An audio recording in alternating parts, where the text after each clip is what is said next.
because life is beautiful. This message is powered by your premium talk radio, Today 95.1 FM, the voice of the people.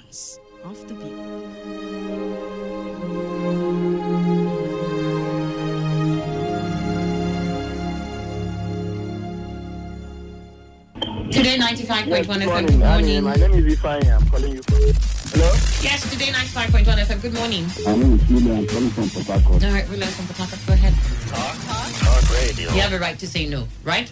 All right. I'm calling from Yenipua. Okay, thank you so much from Yenagua. We are the station that needs no introduction. Of course, you know, we give the best in news, sports. You like football, right? Entertainment, politics. In fact, call it talk. Yes, we know there's a lot you want to hear, and that is why we talk about everything. Talk radio.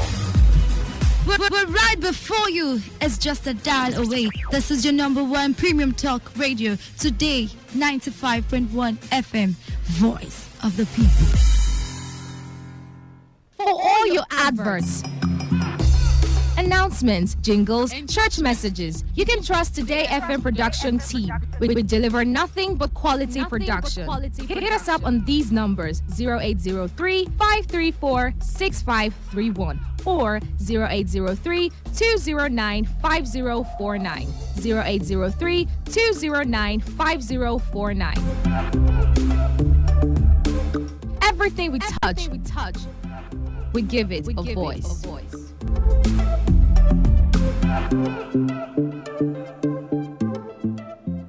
This is today's hustle. One show that embodies objectivity. We raise the bar in examining the good, the bad, the sordid, everything that has to do with society. In America, you buy a big house and you pay gradually for 30 years of your life. That is politics. In Nigeria, you carry all your salary and go and rent one room. Bad politics. Everything that has to do with you society. must negotiate. If we don't negotiate, when a man is pushed to the wall, he bounces back with double levels. We have been pushed to the wall. The Hustle. Every weekday from 1 p.m. to 3 p.m. on Today 95.1 FM.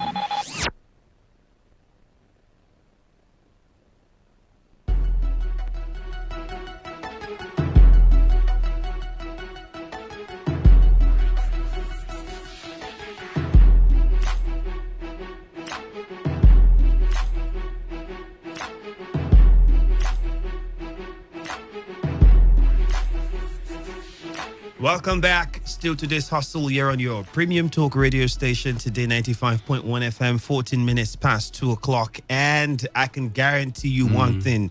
It's going to be really interesting on this half of the show. We have a lot to talk about, but let me give you the groundwork, layout of what we are about to look at on the show today. Yes, you've been hearing about the strike protest that happened in Abuja and lives that were lost. Well, there's been new developments about that particular situation so far. We also heard that a core member lost his life in the process during that protest at Wolabi. I mean, you just heard on the news update as well the situation of things concerning that. The Deputy Commissioner of Police in charge of operations, Federal Capital Territory, who also lost his life, has been buried. Usman Umar. Yeah, he's been buried. As for the core member, I think the presidency also just the president himself via a tweet have also come out to condole with the family of the core member who lost his life, Precious Awolabi, for working for Channels TV management as a reporter. So many things that have happened concerning this issue. But what we're looking at now is what to do. Is it time to proscribe Shishite group? That's the huge question now. Remember, let me give us a brief story. Elsa Zaki is the reason why the Shite members are going on this protest, because there's been court orders to release the man on bail. The federal government has given its reason why it hasn't released him on bail. And I think they made it quite clear why they haven't done that. They said that they refused to obey Justice Gabriel Kolawoli's order on the release of the leader of the Islamic Movement of Nigeria because it appealed the ruling, which is understandable. But then isn't it also understandable that you obey the first order before you do any other thing? Okay? Keeping the man there still means you have not obeyed the order that was given. So isn't it that you obey the first order and then you go appeal the bill, and Yes. then if you win on that one, if you get the judgment that favors you, then you get back the man into captivity. Or is it possible the government holding back to him because if they obey and let him go, and then perhaps There's they a win, fear. it might become difficult to get him back into custody. So many ways to look at it. But special advisor to the president on media and publicity, Femi Adesina, actually made this known on television. The president's spokesman said the Attorney General of the Federation, as at that time, that was in the person of Abubakar Malami, may have his own reasons why he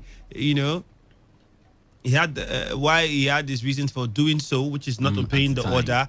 And so since the government had the right to appeal the bill, well, the matter would be, hearing for the matter would be coming up on Monday next week. So it's also expedient that everybody waits for that date, and we don't have any further clash. We've had protests like about 2 times in a row now, and in less than 2 weeks, violence, and people have lost lives, properties have been destroyed, people have got injured.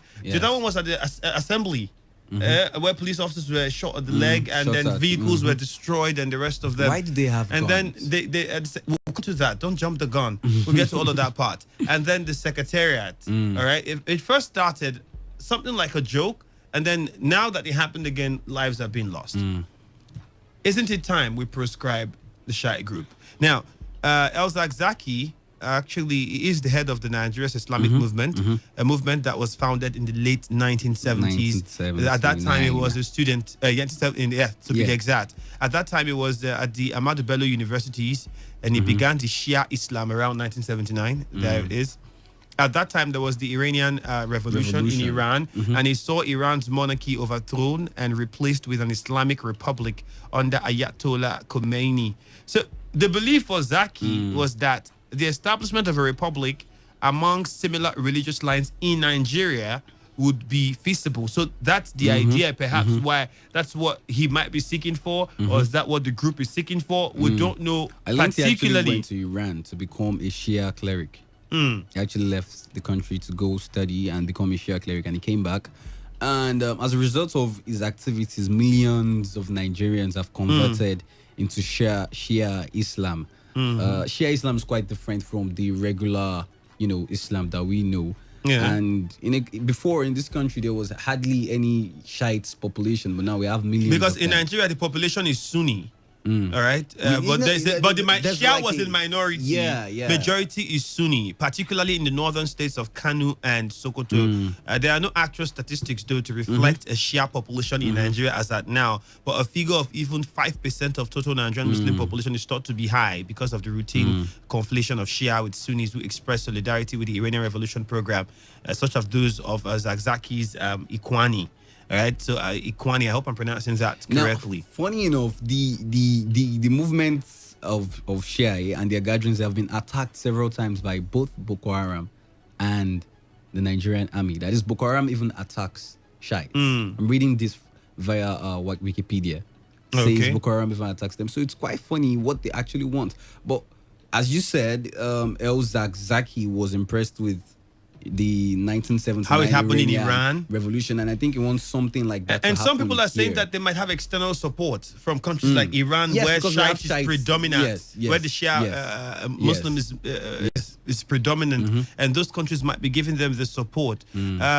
He has been detained several times due to accusations of civil disobedience or recalcitrance under military regimes in Nigeria during the 1980s and 1990s, and is well viewed with suspicion or as a threat by Nigerian authorities. In December 2015, the Nigerian army raided his residence in Zaria, seriously injured him, and killed hundreds of his followers. Since then, he has remained under state detention in the nation's capital pending his release, which was ordered in late 2016. So we're still waiting for him to be released. Meanwhile, his followers are...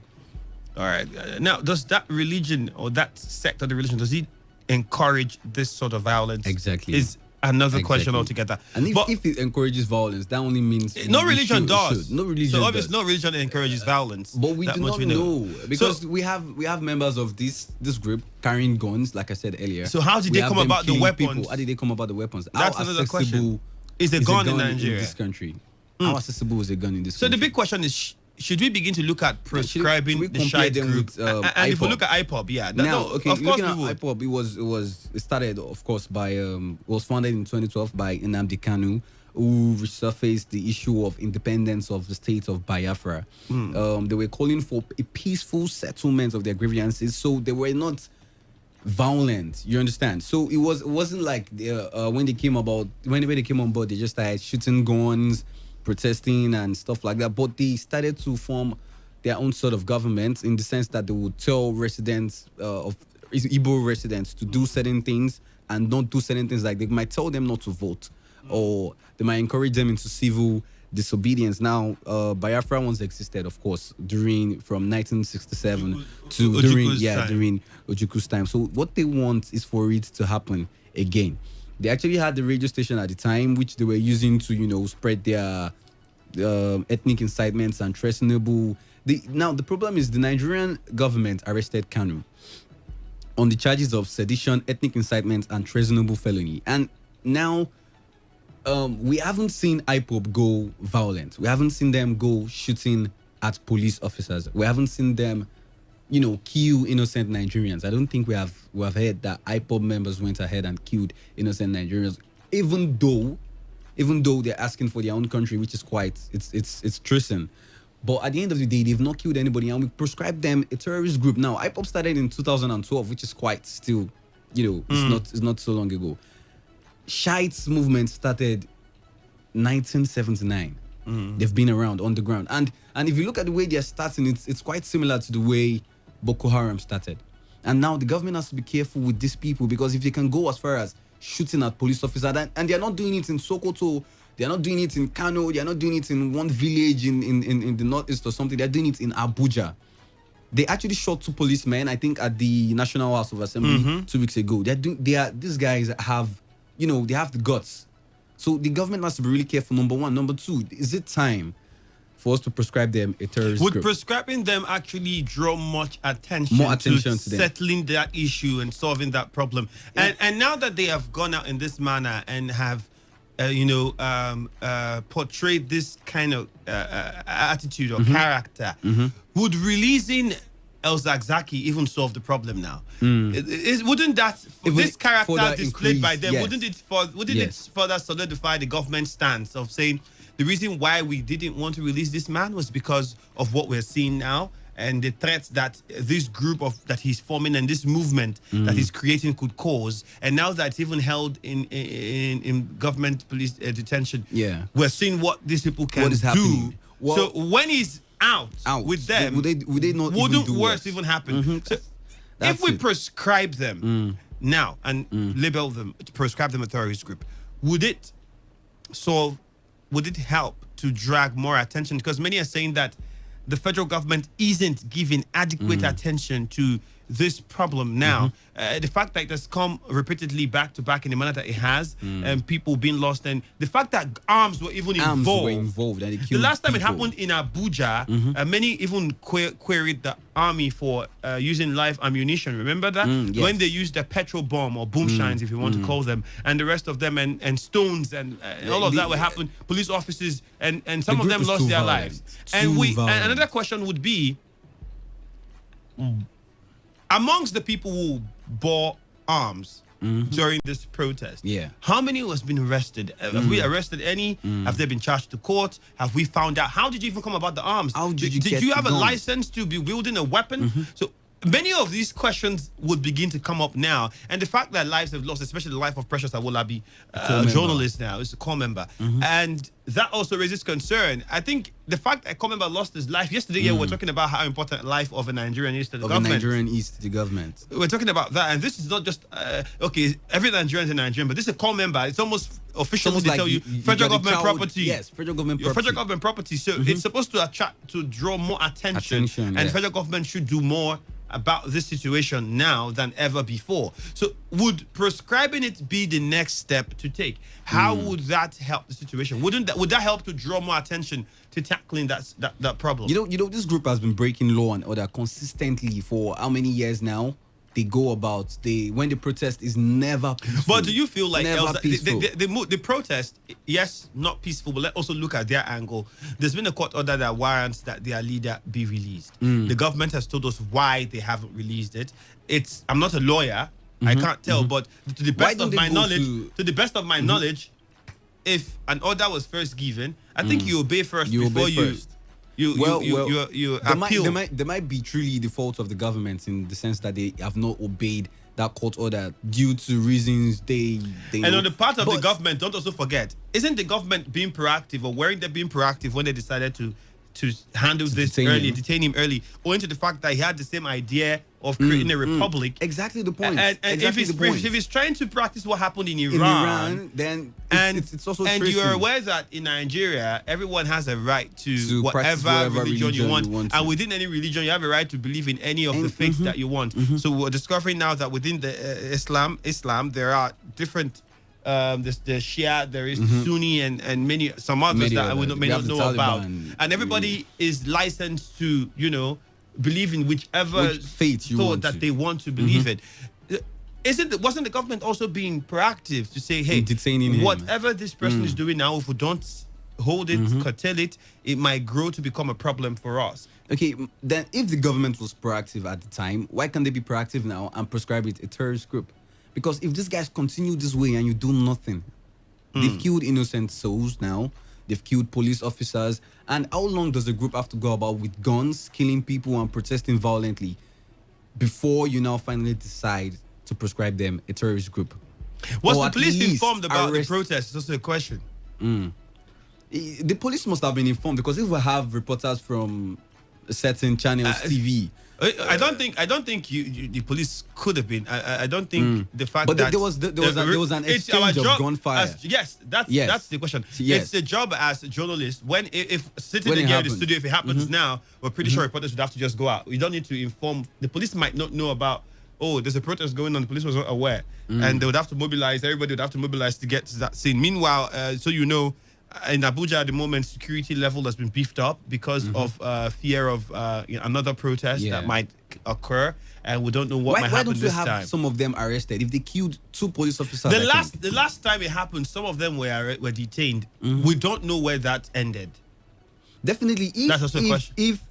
If their plan is to do the same thing that happened in Iran, the Iran Revolution of 1979, to act the same thing, they want the same thing to happen in Nigeria. Definitely, they are going against the rules of the country. They are being, it's basically So that should be tracing. enough to say and prescribe them a terrorist group like IPOB was prescribed.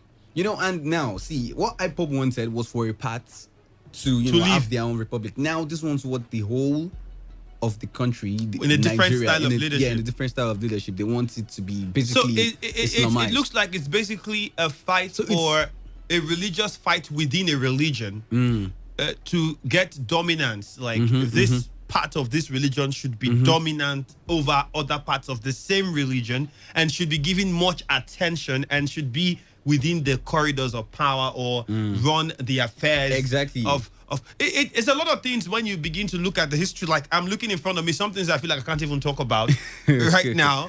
But let's just go to our phone lines quickly and tell us what you think about what we just said now. Prescribing the group like IPOB was prescribed. Would it help the situation? Remember, there was a lot of protest too when Nnamdi Kanu was arrested. And it's almost as similar. I don't know. Well, similar storyline. If the Shiites want what happened in Iran to happen here, then the whole of Nigeria would become a Muslim country, and then we'll be practicing their type of Islam, which is the Shia Islam groups. So it's quite a thing. Let's know what your thoughts are and what you think about this particular situation on the ground. We'll quickly go to our phone lines now and hear your thoughts. 0817-000-951 or 0810-951-0951. Those are the numbers to call. SMS is to 0701-933-9962. Good afternoon. Andrew. Nothing. Yes, you cannot prescribe them because religion, all kinds of religion, including some sects, the Constitution allows that. The only thing that the Constitution is against is witchcraft. You cannot just practice witchcraft. Now, he is hiding, El Zakzaki is hiding under the guise of religion. Religion, the Sunni, see, this Sunni population you are seeing, he raised them. Nigeria is mainly, like this Shiite population, he raised them. Nigeria is mostly Sunni. Sunni, thank you. Even the president, Muhammad Buhari, is a Sunni Muslim. There are not many. Where they do have them in large quantity is Iran. Is Iran. So he is trying to force it on Nigeria to they are always fighting. They don't agree. Sunni and Shia don't agree. If you look at Iraq, the reason why today there have not been peace in Iraq is because Saddam himself was a Sunni Muslim. And then they felt, video leaked out where the Shia, they even spoke the language where Saddam was being hanged. So they felt the Shia, you understand, killed Saddam. So you had this reprisal attack, counter attack, and all that. Now, what I am saying is that, man, it is time for us to hold him and probably lock him away. Because let us not forget in 2016, he's been there in Zaria. But with this violence, don't you think another figure might just come up to lead the group that's already been formed and might cause issues? Now, you're saying that what's making it difficult to tackle is because it is under religion. It's coming in the guise of religion. So on that ground, you think prescribing them will not be possible? No, it's not possible at all. You'll be going against. But the Taliban's from different countries, Al Qaeda and the rest of them, who are proscribed terrorist group, also started from religion's grounds. Even Boko Haram is on a religious belief ground. Now, understand, Taliban, we have two Islamic movements, Sunni and Shia. Taliban, they are terrorists. They are terrorists. They are not even under the guise of any religion. It's a terrorist organization. But when you say... But these terrorists have all belonged to a religion that they believe in, and they believe that it's motivating them to carry on the course that they are on. Boko Haram, for instance, they also affiliated to religion. No, Boko Haram, they are mainly Sunnis. Now, Boko Haram is also a terrorist group because that's not what the religion says. They are not even hiding any religion. Boko Haram just simply says that they don't want Western education. It's Islamic education. Now, isn't that religion? That's religion. Isn't that religion? That's religion. No, that's what I am saying. And now, it is not part of the religion. Now, if you check the cleric in the same Islamic religion, have also come against Boko Haram. Boko Haram, you understand, is not practicing a religion because you cannot say, you understand, that Western education should not be acquired. Now, all right, Lawson, thank you very much. I think we've had too much. Thank you very much, Lawson. You made your point. Thank you. You can call me back. Hello to Today95.1 FM. Oh, we lost that call. All right, the phone lines are open. Send your messages to 0701-933-9962. Proscribing the shite group. Would it help the situation? Would it help bring more attention to tackling this problem? Hello to Today95.1 FM. Yeah, that's... You're welcome. My name is Chris. All right, Chris. Yeah. If I'm not mistaken, this making it either twice we have discussed, or more than twice we have discussed on this. And I know what I said during the last broadcast about this child. See, there's something we call child play. The thing that we are seeing now is just like when children are playing.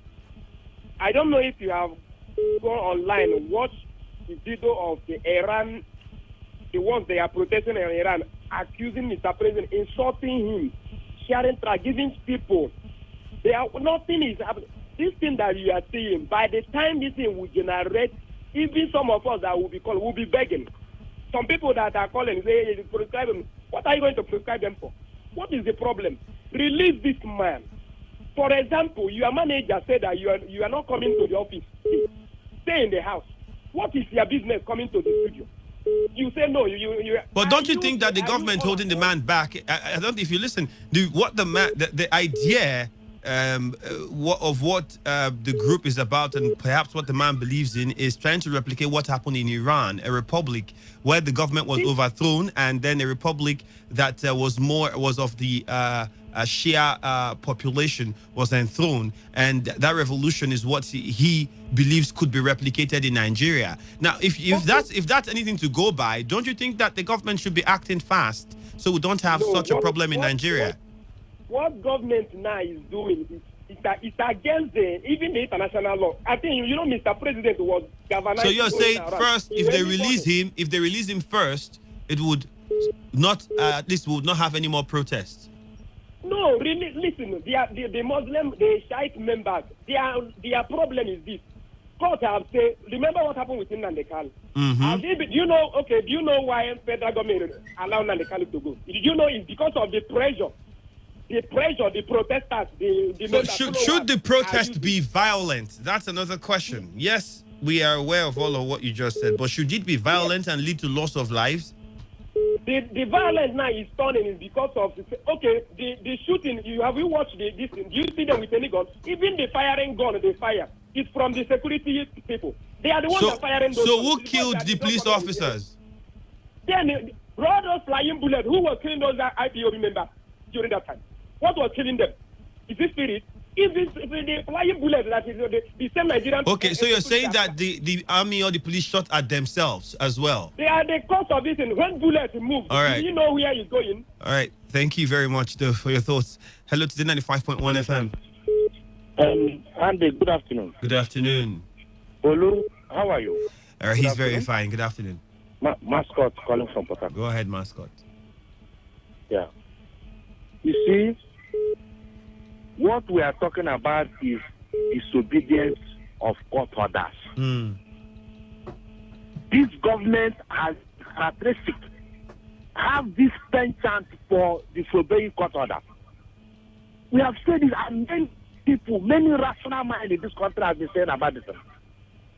That release El Zarzaki first. Release him first. And you can and proscribe them.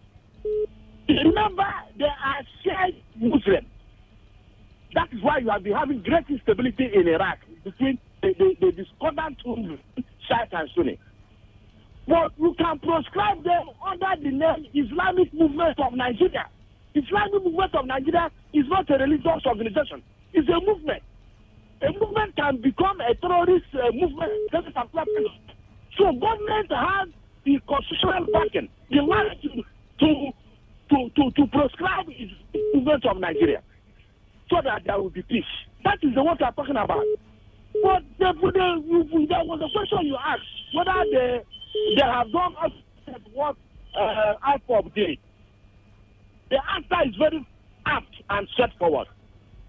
The thing is that in this country, there are a group of people that are less savvy, while others are superior. This was IPOB have done nothing. I remember last year, when I was then in APC, we are having a meeting with Owele Okorocha.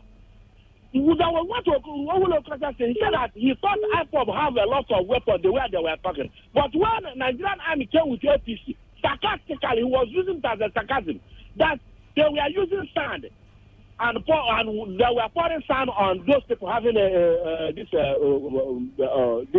thing. And the answer is that IPOB had no weapons, they had nothing on their hand, but people were fighting them. People proscribed them. So why not proscribe this Islamic Movement of Nigeria now? And then so that there will be peace in Nigeria. Thank you and God bless you. Thank you very much for your contribution, Mascot. Hello, good afternoon. Andrew. Lawson.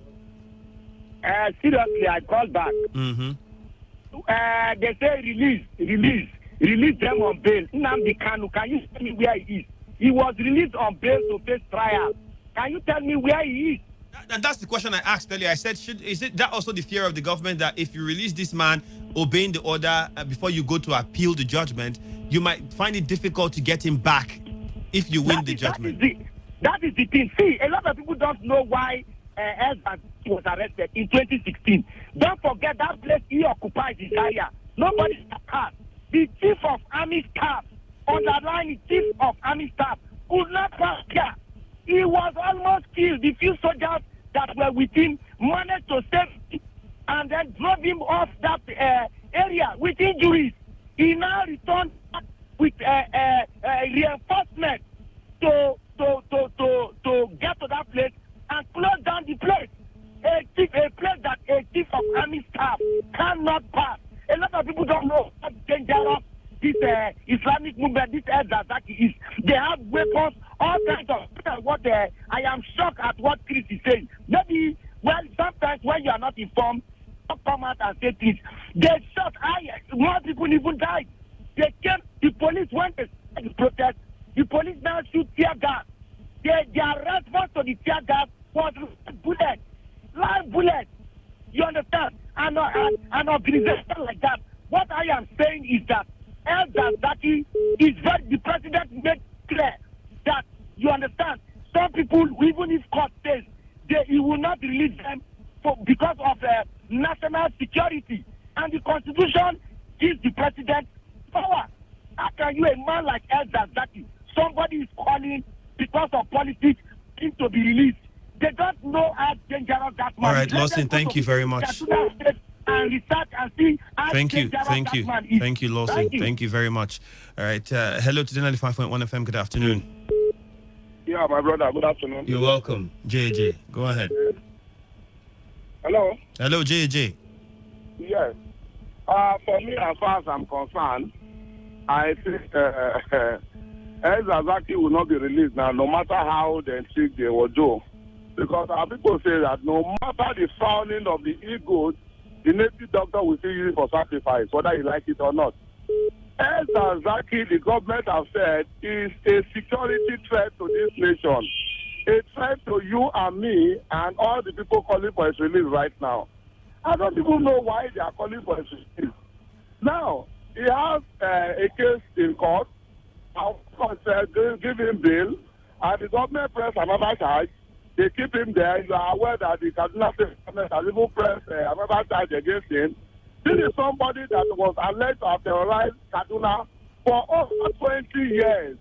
And people that have not seen his venom are the ones shouting, oh, this is Zazaki, this is Zazaki. Then tomorrow they will tell you, oh, well, you cannot contain Zazaki. I know why they are saying Zazaki should be released. So that when the thought is definitely asked, they will not say, oh, the other day, there was a python dance somewhere around that state. I won't mention the name because it's not my business. And against one guy too, I won't mention his name, it's not my business. Then at the end of the day, hey, we will do our own too. With that one will never happen. Hello? All right, JJ. It will happen. So we hear. Thank you. It will never happen. Thank you very much. Thank you. Because no matter how Thank you, JJ. Thank you. Hello to 95.1 FM. Good afternoon. Yeah. You're welcome. Good afternoon. My name is George Bojo. Okay, go ahead.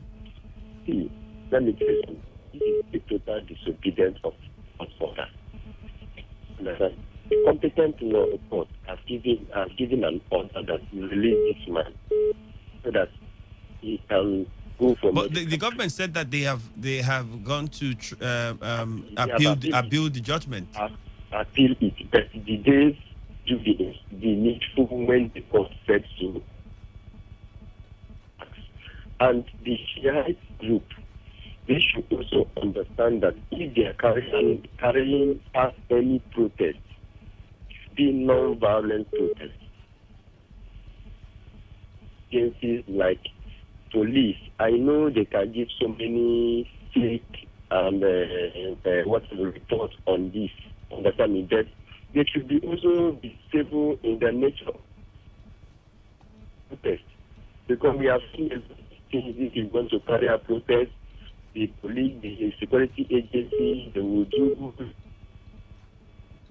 So it is I also blame the federal government for them to listen to the voice of the court. Okay. If unwanted, unnecessary killing of a journalist is proper in that matter, and a police officer will not come. So it is better for the government to be proactive instead of being reactionary in nature. That is my stake. Thank you. Thank you very much. Hello. Hello to the 95.1 FM. Good afternoon. Hello, Andrew. Yes, you're welcome. Thank you. Heidi. Yes, sir. Go ahead. Thank you. Andrew, in the issue of this Shiite, it is time for we to educate the public. Because this radio show is meant for education, right? Good. Now, we should go ahead to define constitution. Hello? Go ahead. Okay. Now, we define constitution as a body of law that meant to regulate the activities of the state, isn't it? Now, we have a constitution that regulates the activities of Nigeria. And the Constitution in Section 36 of 5, it says the accused person is presumed what? Innocent until he is proven guilty. Now, El Zaki, whatever thing he committed, he has been presented before the law court to adjudicate his matter. Now, the court has taken a precedent, and the court has taken a decision, and said, please, in line with the Constitution of the Federal Republic of Nigeria, give El-Zawzaki that just partial freedom. That we are not saying that El-Zawzaki should be acquitted and discharged, but in line with what you write in the Constitution, please give him that partial freedom. Then he now faces his prosecution. He faces trial. Now, you ignore it. You now assume the position of the court by telling Nigerians that releasing El-Zawzaki is a security risk to Nigerians. So the court could not take cognizance of the security risk of granting that bail. But you haven't known this. Why don't you just take it from the outset than presenting it to the law court? You didn't do that. Now, you are not coming to give us excuse. The first excuse, they said, it last week, they said it was Kaduna State that is handling the matter, that the president has done. Now you are telling me the president that the president was appealed. Yes, it was appealed according to the statement we have here. At that very time, absurd. By absurd to hear this. This is my profession, so I'm supposed to tell you that this is very absurd to hear this. When Bascom, sorry, ID, before you continue, but the federal government, even though they have appealed the bill, they would have first obeyed the judgment that came with regards to releasing the man first before they moved to appeal. Is that supposed to be the correct process? No. In the due process of the law, at the moment the chief judge, my lordship, made a pronouncement that El-Zawzaki should be given that partial freedom. Yeah. The first thing that they ought to do was to file stay execution of that matter and proceed to the appeal. You understand? Okay. And bring it to the notice of the court. The proceedings of the appeal. The reasons why they can't or wouldn't want to let him go. The reason why they are filing that proceedings of self-execution on that judgment and proceed to the appeal. They didn't do this. Can I say that the Falana was protesting in the federal high court in Abuja? Yeah. He protested before the chief lordship who gave him that judgment. And the federal government was mute. Rather, we saw the president of the Federal Republic of Nigeria who come on the national television on the first live television chat to tell Nigeria that El-Zawzaki and Sambo Dasuki and the Igbo man that was arrested there, they are all security risks to Nigeria. Taking the assertion of the court. With a sword. Now you are not bringing another two excuses. Then which excuses do you take? All right. Now, to conclude it, let me make it very clear to you. As you said, the prosecution will lead to pure anarchy. Now, if you refuse to obey the laws that guide the country, what do you think? If you push the goat to the wall, what do you think? It's a goat that doesn't never back and bite. But if you push it to the wall, to the extreme, what do you think that goat will do? It will bounce back. And this is what the Shiites are doing now. The Shiites have not committed any crime that anybody will prescribe them. They are telling you that in the case in a country where there is no law, there is a cause of what? Anarchy. And this is the anarchy of life. Thank you very much, ID, for the contribution. Hello to Today95.1 FM.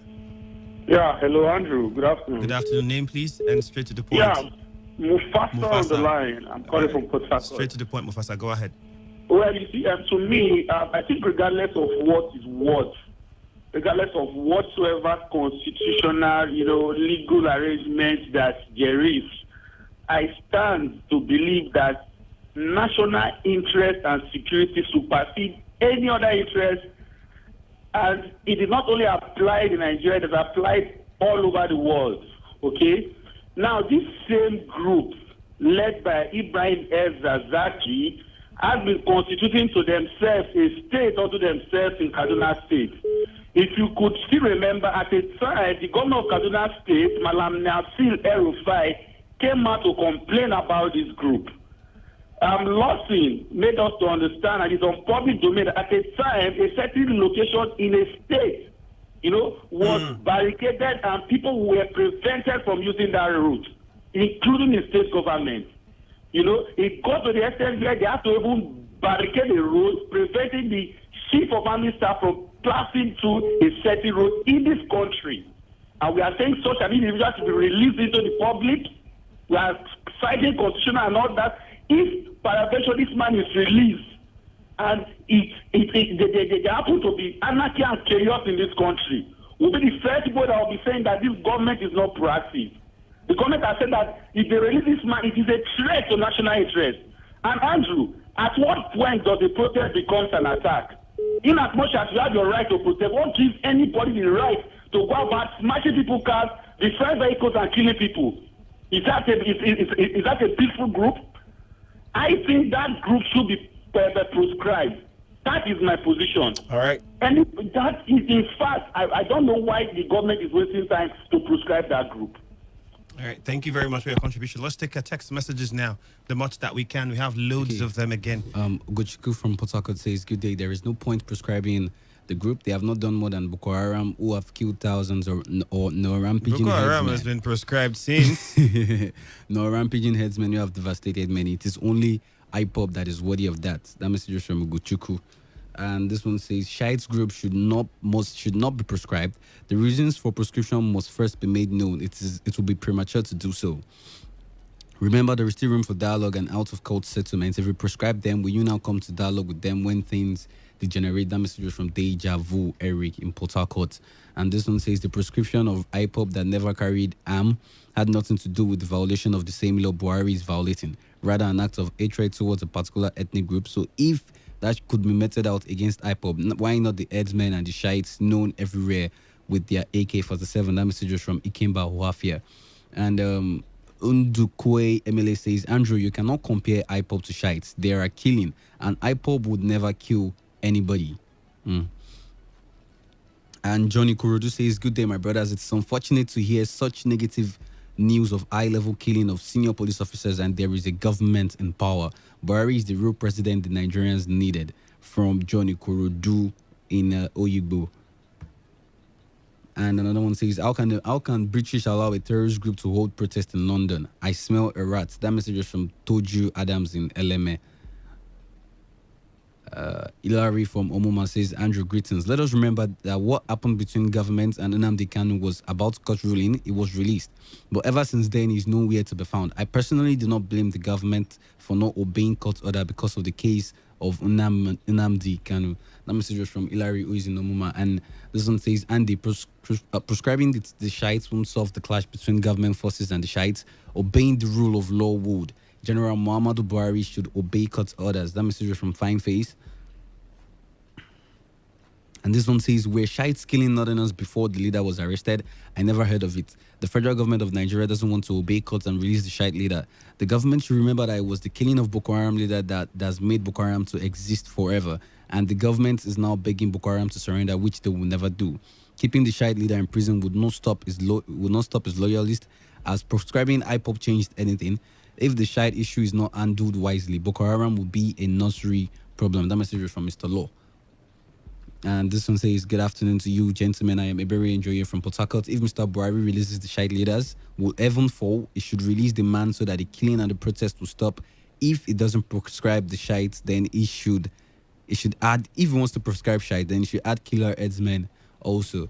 This one says, good evening. Calling from Rumwa Golu, Obiakpo, LGA. I heard the governor visited Chuba. That's nice. If a child says his father wouldn't walk, sleep, he or she too wouldn't sleep. Okay.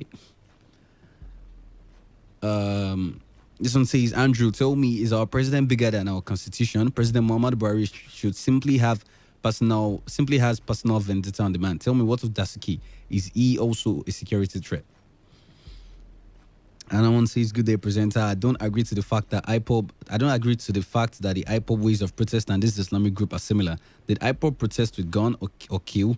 Besides, IPOB wants independence, while this group wants the whole country to be Islamized. Federal government should settle this now before it escalates. That message was from Anne in GRA. Marvel says, Andrew, Nnamdi Kanu did not jump bail until he was attacked as his residence is Umaya. So Lawson and JJ should leave the Igbos alone. I think you would not be completely right with that. After it was not attacked, there was nowhere it was stated that Nnamdi Kanu was attacked. He was granted bail and with conditions, don't appear in gathering beyond these numbers. And he broke most of those conditions as well that was given to him before he was granted bail. Okay, this one says court order is to be respected. Why is the federal government interested in Elzaki's case like this? Let them tell us there is anything. Let them tell us if there's anything they're hiding from us. That message was from Celestine in Port Harcourt. I'm trying to read. Okay, this one says, we're Shites killing Northerners before the leader was arrested. I never heard of it. The FG doesn't want to obey cuts and release the Shite leader. The government should remember that it was the killing of Boko Haram leader that has made Boko Haram to exist forever. I think I've read this message earlier. This one says, acts of terror should never be condoned. I think they should be prescribed. Also, releasing the IMN leader would make the government look weak. That message was from Jackson, who is in Port Harcourt. This one says, hello, Andrew, my name is Dingman. Please tell people to tell President Buhari to stop taking Elzaki and others to court if they know they won't obey court orders and rulings. The federal government took Elzaki to court, and that same court gave him bail, and you that took him to court refused to honor the court ruling. My advice to President Muhammad Buhari and the federal government is to stop wasting government funds in hiring and making court cases. My name is D-Man. And this one says, any nation try to split my beloved Nigeria from outside, thunder fire them. That message was from ABK, who is in Brass. And this one says, it is so funny when I hear about the Shites blocking a road, making Toko Baratai. It was in this government that Goodluck Jonathan was stoned, and these same people said Goodluck Jonathan has been rejected. And this one says, all these questions about the God arms is not necessary. The question should be, why has Buhari refused to obey the law? Do you think everybody can stand and wait for the Nigerian security forces to come and kill them, just like what IPOB did? Why has the government not prescribed Fulani headsmen who have been going about killing Nigerians? That message is from Chinemaim Inyeche.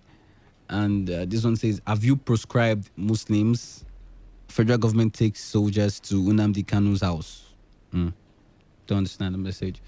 This last one. The last one says, President Muhammadu Buhari's government missed opportunity to kill the snake by releasing El-Zaki at the first order and prosecuting him. Now the snake has grown to an anaconda. We are at crossroads now.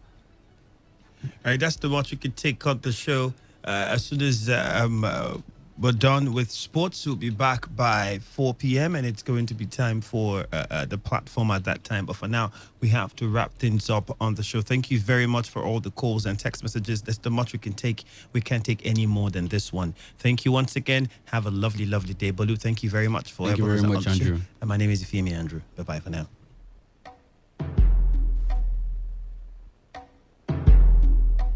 Radio has never been this good. Today, 95.1 FM, Port Harcourt.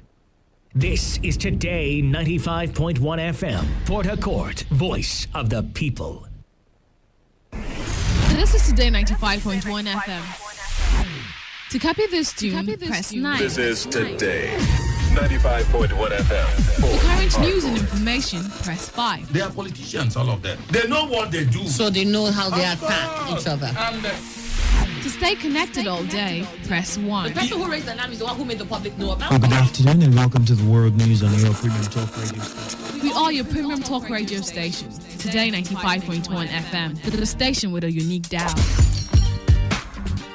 Every day, every hour, when the big stories break, depend on our 24-hour news team to bring you the latest. Today, 95.1 FM. Today, 95.1 FM, Port Harcourt. News update. Good afternoon, and here is the news update on Today 95.1 FM. I am Ifeami Andrew.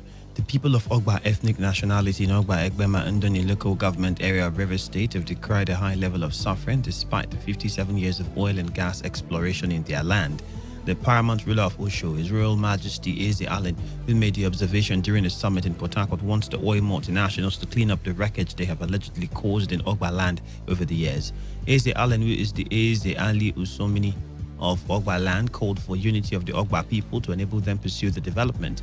He also warned that the people will no longer fold their hands and watch multinationals create platform of sufferings and hardship in their land.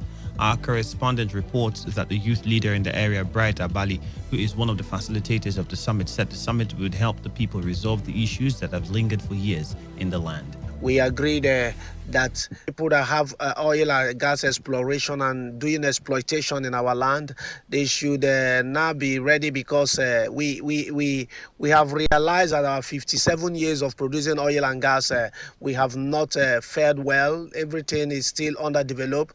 You cannot believe that over 40-something% of Nigeria oil and gas is coming from our land, and the government at all levels is not giving us that required attention. There is no federal presence, and our people have resolved today that we will not fold our hands anymore. We'll keep meeting to see that Oba will become the envy of all land, because all the allocations and the treasuries of the nation is coming from here, and we cannot keep quiet for too long, and we are not going to be violent. We are going to follow it tactical. The international communities are also abreast of what we are doing. Some other stakeholders at the summit, including Dr. Ogbonwokara Onwusameka, His Royal Majesty Eze Chinedu Igwe, and Chizo Dike, advocated for unity of the people while calling for government intervention in their issues. And President Muhammadu Buhari has condoled with Channels TV management and the family of Precious Owolabi, an NYSC member who died from a gunshot wound sustained during a clash between members of Islamic movement in Nigeria and the police. The president also condoled with the Nigeria police leadership over the death of Deputy Commissioner of Police Usman Umar of the FCT command, who died during the violent clash. The president's condolence message was posted on his official Twitter handle at M. Buhari. He said the commitment of the deceased NYSC member and the police officer is saluted even in this time of grief. The president also reassured the Abuja residents to go about their lawful activities, adding that law enforcement agencies are taking action to safeguard the nation. And FCT Council of the Nigeria Union of Journalists have described the death of Precious Owolabi of Channels TV as one too many. Owolabi, a core member serving with Channels TV, was amongst those killed in a clash between members of the Islamic movement in Nigeria, popularly known as Shiites, and the police in Abuja yesterday. The NUJ, in a statement signed by its chairman Emmanuel Ogbeche, expressed deep sadness over Owolabi's death, stressing that it was another sad day for the journalism profession in Nigeria. Ogbeche urged the federal government to take responsibility for the death of Owolabi, as it was its constitutional duty to safeguard his welfare and security as well as those of other Nigerians. He further called on the federal government to demonstrate its seriousness in addressing the pervading insecurity by finding an amicable resolution to the grievances of the IMN to avoid further needless deaths in the country. The NUJ chairman said that while death was inevitable, journalists should always take into account the environment they were reporting from and not become the story. And on the foreign scene, the United States government is introducing a new fast-track deportation process that will bypass immigration courts. Under the new rules, migrants who cannot prove they have been in the U.S. continuously for more than 2 years can be immediately deported. Until now, expedited deportations could only be applied to those detained near the border who had been in the U.S. for less than 2 weeks. Rights groups say hundreds of thousands of people could be affected. The American Civil Liberty Organization says it will challenge the policy in court. The new rule is expected to be implemented with immediate effect after it is published today. And that's it on the news update. Thank you for your time. Stay tuned.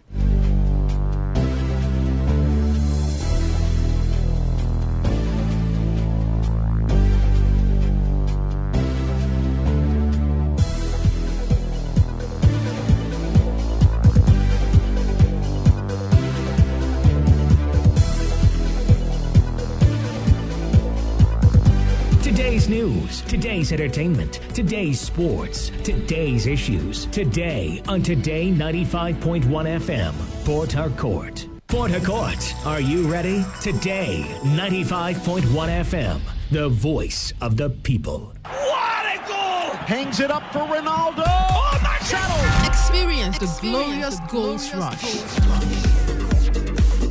The heated verbal jabs and even moments of madness. Experience the sensational swings, strokes and shots, the moments of victory and despair. Experience lights out on a majestic night in Singapore and a whole lot more. On your premium talk news and sports radio station. Today, 95.1 FM, Port Harcourt. Listen to Sports Attack every weekday from 7:30 a.m. and Today Sports Live after the news update at 3 p.m. Stay tuned on Saturdays and Sundays for a bumper edition of Today Sports Live from 1 to 6 p.m. Experience sports in its entirety on your premium talk news and sports radio station. Today, 95.1 FM, Port Harcourt. My name is Gianni Infantino, FIFA president. For the best of sports, always listen to Today Sports Live on Today 95.1 FM, Port Harcourt. I think we can live with that.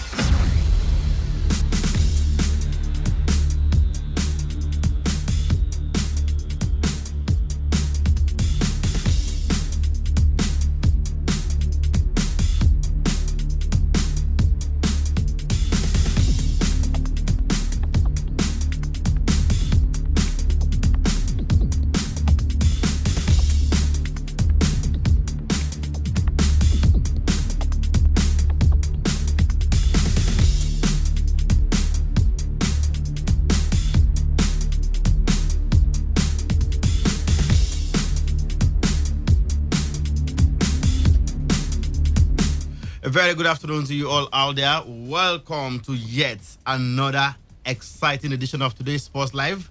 This lovely Tuesday afternoon, the 23rd day of July 2019.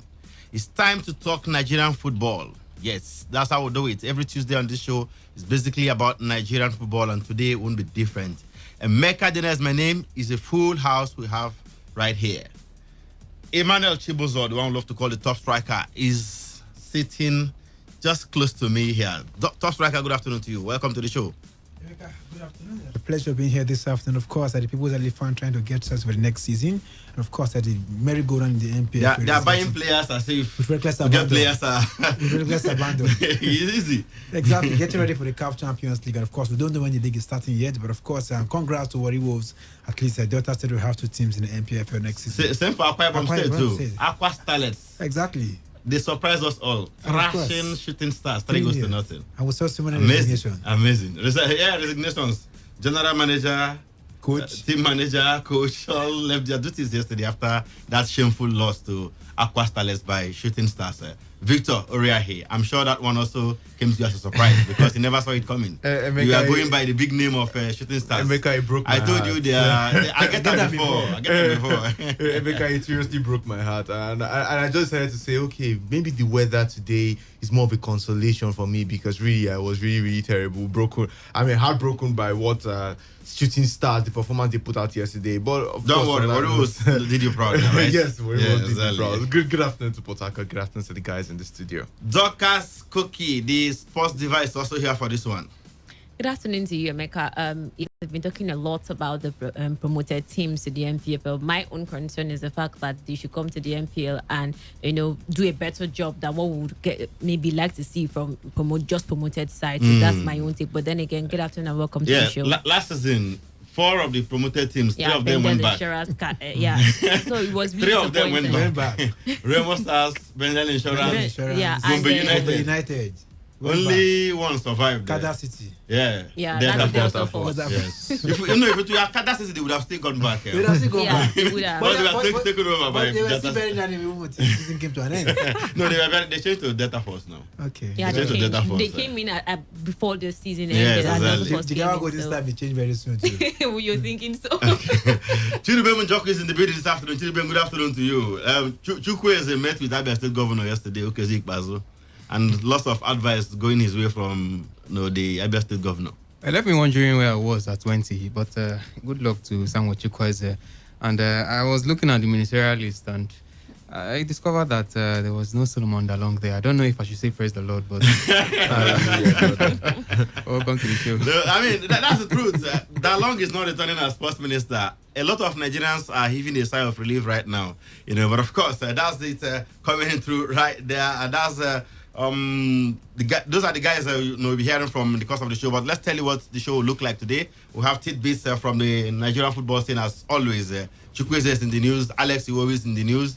He has denied reports linking, claiming that he said he was going to leave Arsenal if Arsenal sign Wilfred Zaha. He says those reports are not true. I mean, we'll quote him verbatim here, and we have other updates coming in from the world of football here in the country, as a matter of fact. And Amaju Pinnick, the NFF president, in the news. Super Eagles also in the news as well this afternoon. So it's a loaded package, and is very interactive. Yeah, we have given you the highlights of what to expect already. I mean, the 4 teams promoted to the top flight, from yesterday's National League, playoffs. I don't know which of them surprised you the most. Starlets, Aqua Starlets, thrashing Shooting Stars, 3 goals to nothing.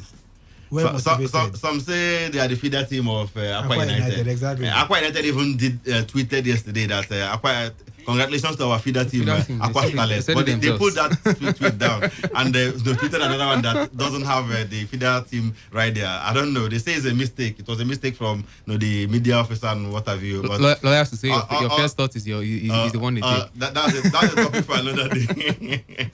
All right, the show is interactive. Feel free to join us. All you need to do is to send us text or WhatsApp messages to the number 070 1933 9962. That's too fast. 070 1933 9962 for your text as well as your WhatsApp messages sent to that number. We're on Twitter at TodayFM951.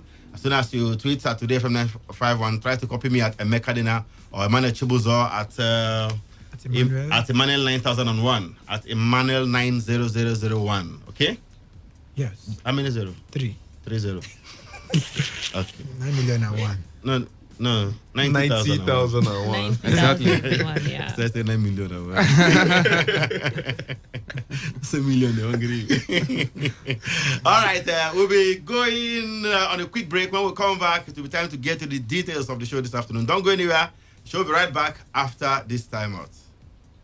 Hello, my name is Kanu Wanko, aka Papilo. For the latest and trending sports stories, always listen to Today Sports Live on Today 95.1 FM Port Harcourt.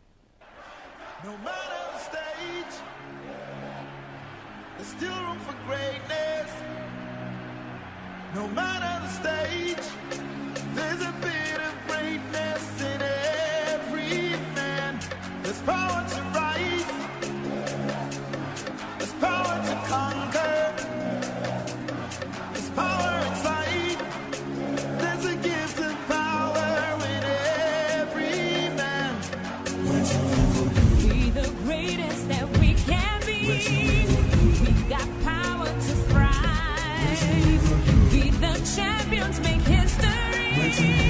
Keep the greatness. Okay, let's get the show underway this afternoon, and we'll start from the tidbits where Abia State Governor Okesi Bazo has urged fast-rising Super Eagles winger Samuel Chukwueze to remain humble and hardworking following his impressive debut at the 2019 Africa Cup of Nations in Egypt. The highly rated winger was one of Nigeria's best performers at the tournament, scoring 1 goal and was a recipient of the Man of the Match award as the Eagles won bronze at the competition. Quoting the Abia State Governor, he said, "You are a young man with a great talent, but you must know that talent can showcase you, but you need to work very hard to remain at the top." That's what Bazu told Chukwueze, who paid him a courtesy visit at the Government House in Umuahia yesterday. He went on to say, talent is not enough to keep you at the very top of your game for too long. You must work extra hard. You must take your trainings seriously. You have all it takes to become the best player in the world. I've watched you play and I mean what I am saying. The governor also went on to urge the Villarreal winger to shun pride, as that could be the beginning of the end of him. And the governor, quoting him again, he says, "The easiest way to destroy your career is to become proud of what you think you have achieved. Once pride sets in, you are finished. I have seen players, good players, who had the world at their feet, but pride didn't allow them excel. Players like Tarela Okurowanta and Eti Messin. Remain humble. Remember where you're coming from. Your poor parents. Stay safe in Europe. Avoid drugs and drinking." Nice one there from the governor of Abia State to Samuel Chukwueze. I mean, tough striker. What do you make of those, instructive words that are coming from Okezikbazu to Chukwueze? Timely advice for a young man who is trying to carve his niche right there. And of course, a good example is Messi. Everybody remember when this young man went to Belgium. African Maradona. Exactly. When he went to Belgium, the rest they say is history. That was the end of him. And of course, I think Chukwueze should keep his head down, learn his trade, learn his craft, and give his best to it. Like Governor said, pride. The Bible says pride is good before he falls. So I think once pride sets in, everything becomes going down for him. But of course, a good one for the governor. There's one thing for him to give him the advice, and another thing for the young man to heed the advice. Exactly. So I think right now it's ball is in his court to decide what he wants to do, to embrace pride or perhaps be humble and give. Who does that? Embrace pride. You're gone. Exactly. So most times that's what the governor said. You can become. I played against Lionel Messi. I played against the big boys, and you start carrying shoulders, and before you know it, your career goes into oblivion. Next thing we see, you might be in Ethiopia. All right, but of course, we know this man has got talent. It's not questionable at all. Chidubim, with his talent and his work rate, how far do you think Chukwueze can go in the world of football if he keeps his head down?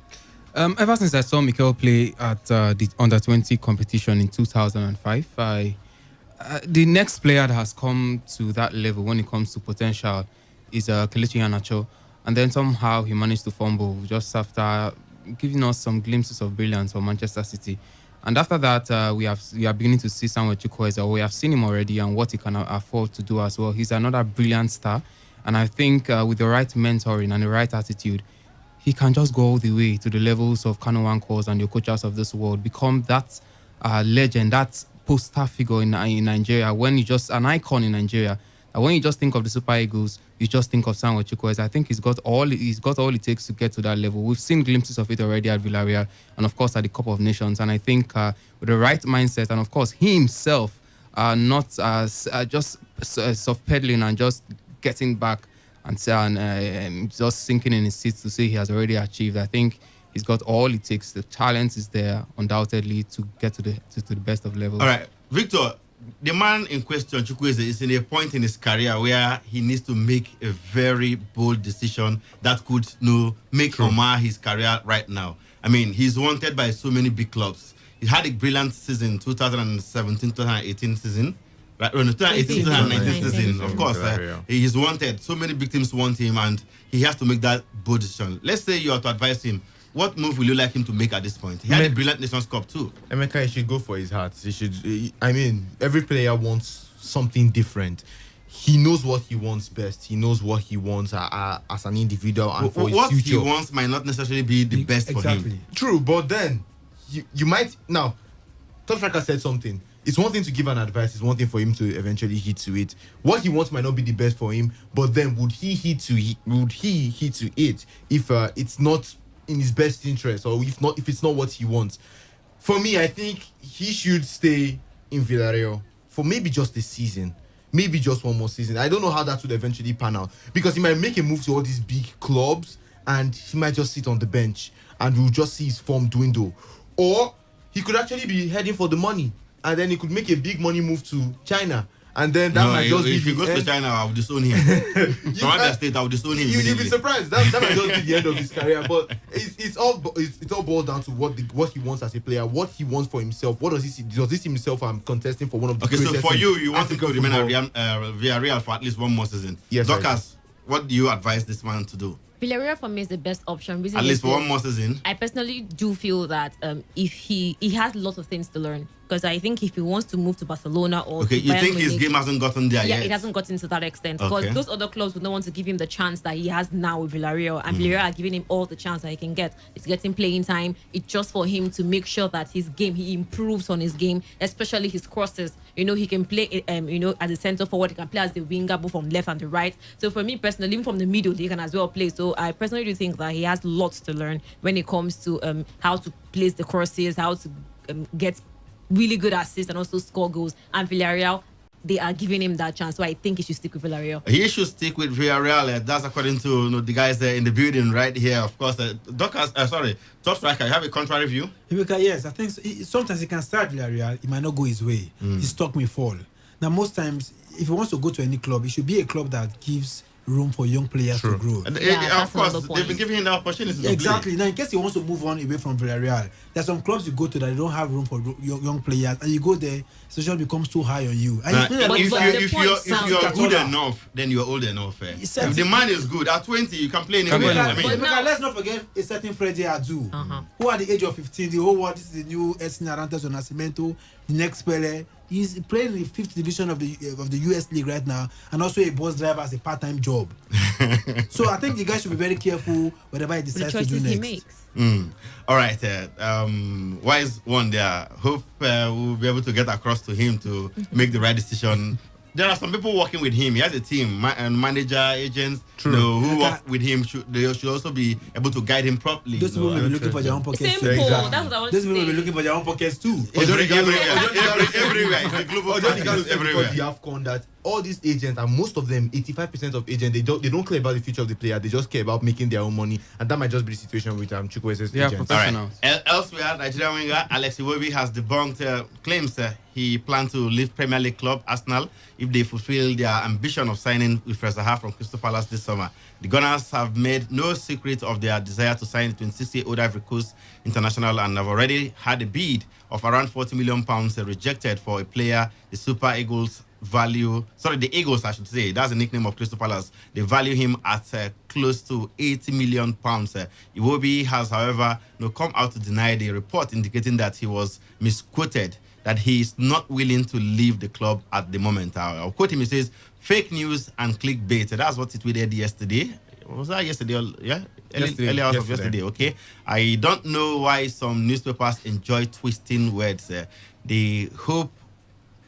I hope we sign world-class players at Arsenal and progress as a team. I'm looking forward to the new season. That's what Iwobi tweeted yesterday to counter reports from Mail Online and I think it was Arsenal Son or so. Yeah, exactly. Son. Earlier reports from those two credible sources, I tell you, in the UK as well. Chudubim, whose report shall we believe now? Definitely will be, because he's the man that we are talking about, and he has come out to clarify things. Good for him. But he was equally quoted in those. Yeah, exactly. He was quoted initially, and I saw it, and I was like, okay.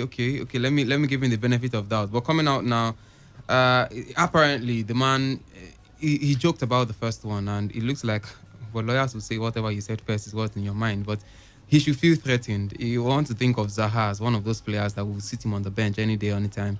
And he should feel threatened by the presence of Zaha. That's if he manages to come anyways. But maybe that scare had led him to make that frenetic tweet. But overall, Alex Iwobi, he should... If that tweet has stood, it would have been maybe a little uncalled for. And that's why he deemed it fit to take it down.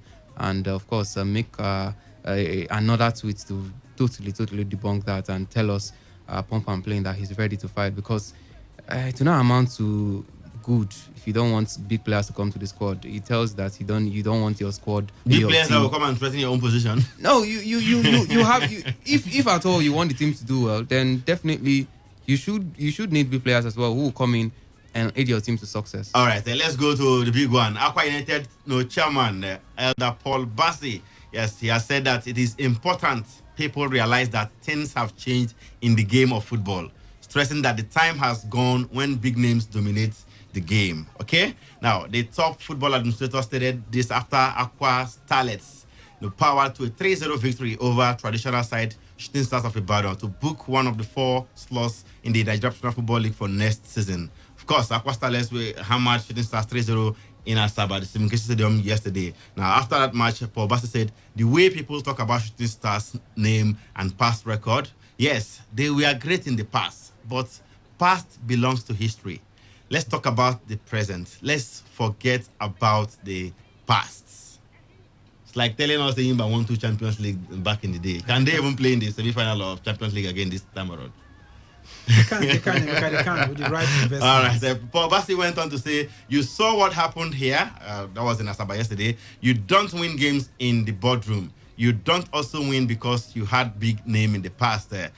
We are talking about the present. The ex-NFF board member also praised the players for a superlative performance, stating that the boys showcased their superiority over the 5th 5-time, over the 5-time league champions Shooting Stars. I'm proud of these boys. They put in everything in the first half. In the second half, they kind of relaxed, but when they had the opportunity, they stamped their superiority. Massive win there for the Aqua Starlets side. And with that victory, Aqua Starlets will now join Warri Wolves, Jigawa Golden Stars, and Adamawa United in securing their spots in the 2019/20 Nigeria Professional Football League season, which will start in... We don't know when it will start. All right. We go to the results of matches played yesterday. Of course, we already know the teams that qualified. Let's just give you the results. Jigawa Golden Stars, they are through. They are back to the MPFL. They defeated NAF FC, that's Nigeria Air Force FC, 3-2. Elsewhere, Adamawa United also returned to the MPFL after a 13-year absence. They defeated Road Safety, FRSC FC, by 2-1. And Aqua Starlets, we told you, 3-0 winners over Shooting Stars to book a place in the MPFL for the first time. They are the only team making it to the MPFL for the first time from next season. And of course, Warriors, they have a lot of followers as well. Yes, they are eventually back to the MPFL. It didn't take too much time, right? 3 years. From 2016 to 2019. They beat Dynamite Force 5-3 on penalties after regulation time ended goalless. So those are the 4 teams. Warriors, Aqua Starlets, Adamawa United, and Jigawa Golden Stars. Top striker. I get them before for Shooting Stars. Emeka, yes, I think he's been fighting. Even last season, they were in the playoffs as well. Edith Agoye has been doing a lot of job to bring this team back to the MPFL. I know the state government, Shooting Stars in Oshogo, have been trying to pump in money to bring this team back. But of course, I didn't give them a chance when I knew they were playing Aqua Starlet, a team that is well motivated. I saw them when they played Calabar Rovers in Calabar, talking about Aqua Starlet. The support they have from the government is so massive. So I never gave Shooting Stars the chance to get edge down. But of course, that they are coming in right now. How can they cope? How can they survive the big names, the travels and everything? That's another story for another day. But of course, you saw for Boston and the rest of them jubilating in the field just after the victory. But good one for them. They should suffer the moment at the moment. Of course, they're going to play the final Super 4 at the moment to know the eventual winner of the Super 4. But of course, good one for them. The Akwa Ibom State government, they have 2 teams right now in the MPFL. All right. Akwa Ibom State have got 2 teams in the MPFL now. Aqua Starlets and Aqua United. Abia State have 2 teams as well. Abia Warriors and Enyimba. We have Delta Force now with Warriors, both owned by the Delta State government. I mean, under the club licensing regulations, we are not supposed to have that situation where an entity owns 2 clubs in a league, in a particular competition. It doesn't happen. But of course, this is Nigeria and anything can happen here. But moving on, we have the other teams as well, and apart from Starlets, Chidubem, Adamawa United, Jigawa Golden Stars, both from the north, as well as Warriors, all back in the MPFL. What do you make of their chances of survival? It's difficult to say, especially with the recency effects that will play when I consider what happened last season with the teams that came up just going back almost immediately as they came back, just one of them managing to survive. And quite sad it is, but you look at this current set, it's also difficult to even see them staying because Jigawa Golden Stars, I don't know the strength. These things will lie. It will boil down to the support from their government, and despite the fact that we saw insurance go down with such a massive support, I think it always goes a long way to determine how far a team will go in a competition, how much the government will support the team. And I'm looking at Jigawa's Golden State Warriors. I don't know Golden Stars rather. I don't know how massive the support is. I can tell for Aqua Starlets, but the fact that there will be 2 teams currently, that means that we might have a shift in concentration, and the monies might just be spread between both clubs, and it might be more difficult for them to survive. But they should just fight for it. Really, it's difficult to tell. What will it look like when Aqua Starlets are playing Aqua United? Divided reality, Mecca. Divided reality. Just like we had Sharks and Dolphins. Yes, even Iman and when Aqua United needs the point to win the league. Well, if they also need the point to beat the drop, they also have to fight for it. So I think at the moment, except no, somebody from government has to just say, hey, come, yes. Now you be feed that thing. Yes, it's possible, but it shouldn't be because there's. But it shouldn't be under normal practice. Exactly. In the first place, two teams that are owned by the same entity don't play in the league.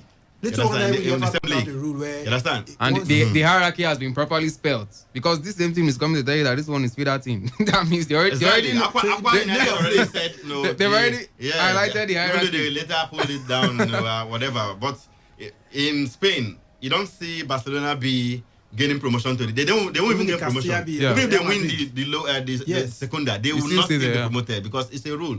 Castilla for Real Madrid, I mean, they will not gain promotion to the top flight. Because it's a rule, they are owned by the same entity, and they will not play in the same league. At some point, there was a case of RB Leipzig and Salzburg. Yeah, Red Bull Salzburg in Austria. They are owned by the same company. So they cannot be in the same. Exactly, they cannot play together against each other. So does it in any way confirm the fact that whatever we are operating is not professionally? No, we know that already. Okay. Gino Locosa says it was semi-professional, but of course it's not near semi. Let alone. It's just professional as the name implies, just by virtue of the name. But in terms of practice, there's nothing professional about the league. No, it's a shame I'm saying it. Someone that advocates for the league, but of course, you just have to say things as they are sometimes. Simple. As for next season, let's just see how it's going to go. Let's give them the benefit of the doubt. Let's see how it's going to pan out. Because I personally want to think that since there's a professional, we should think like it's going to be professional as of next season. But we don't know when it's going to start officially. But let's hope it starts early and let's see what this other newly promoted sides can do in the league next season. All right. In case you don't know, the final of the 2019 ITO Cup, earlier scheduled for tomorrow, has been postponed till Sunday. Right?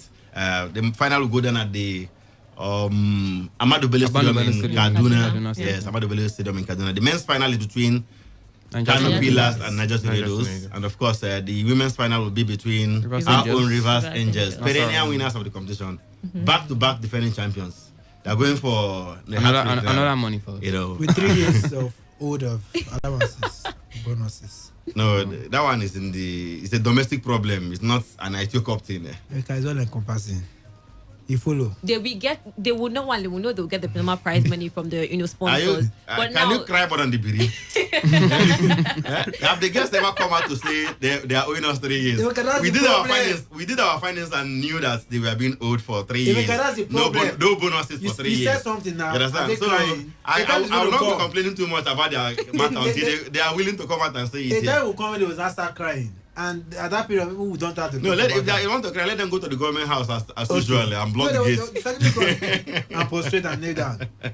All right, so 2 big finals this weekend. No longer tomorrow, but on Sunday in Kaduna. So we have the women's final first. National Amazons versus Rivers Angels. Docas, how do you see that one panning out? It's going to be very difficult and very feisty. That's what everybody that love the women football in Nigeria wants to see, because like we established earlier, Rivers Angels are the perennial winners. We know how they fared in the ITO Cup, in the FA Cup, which is one of the they get to win it, and if they get to win this one, it's going to be 3 times that they've won it 3 times. In a row.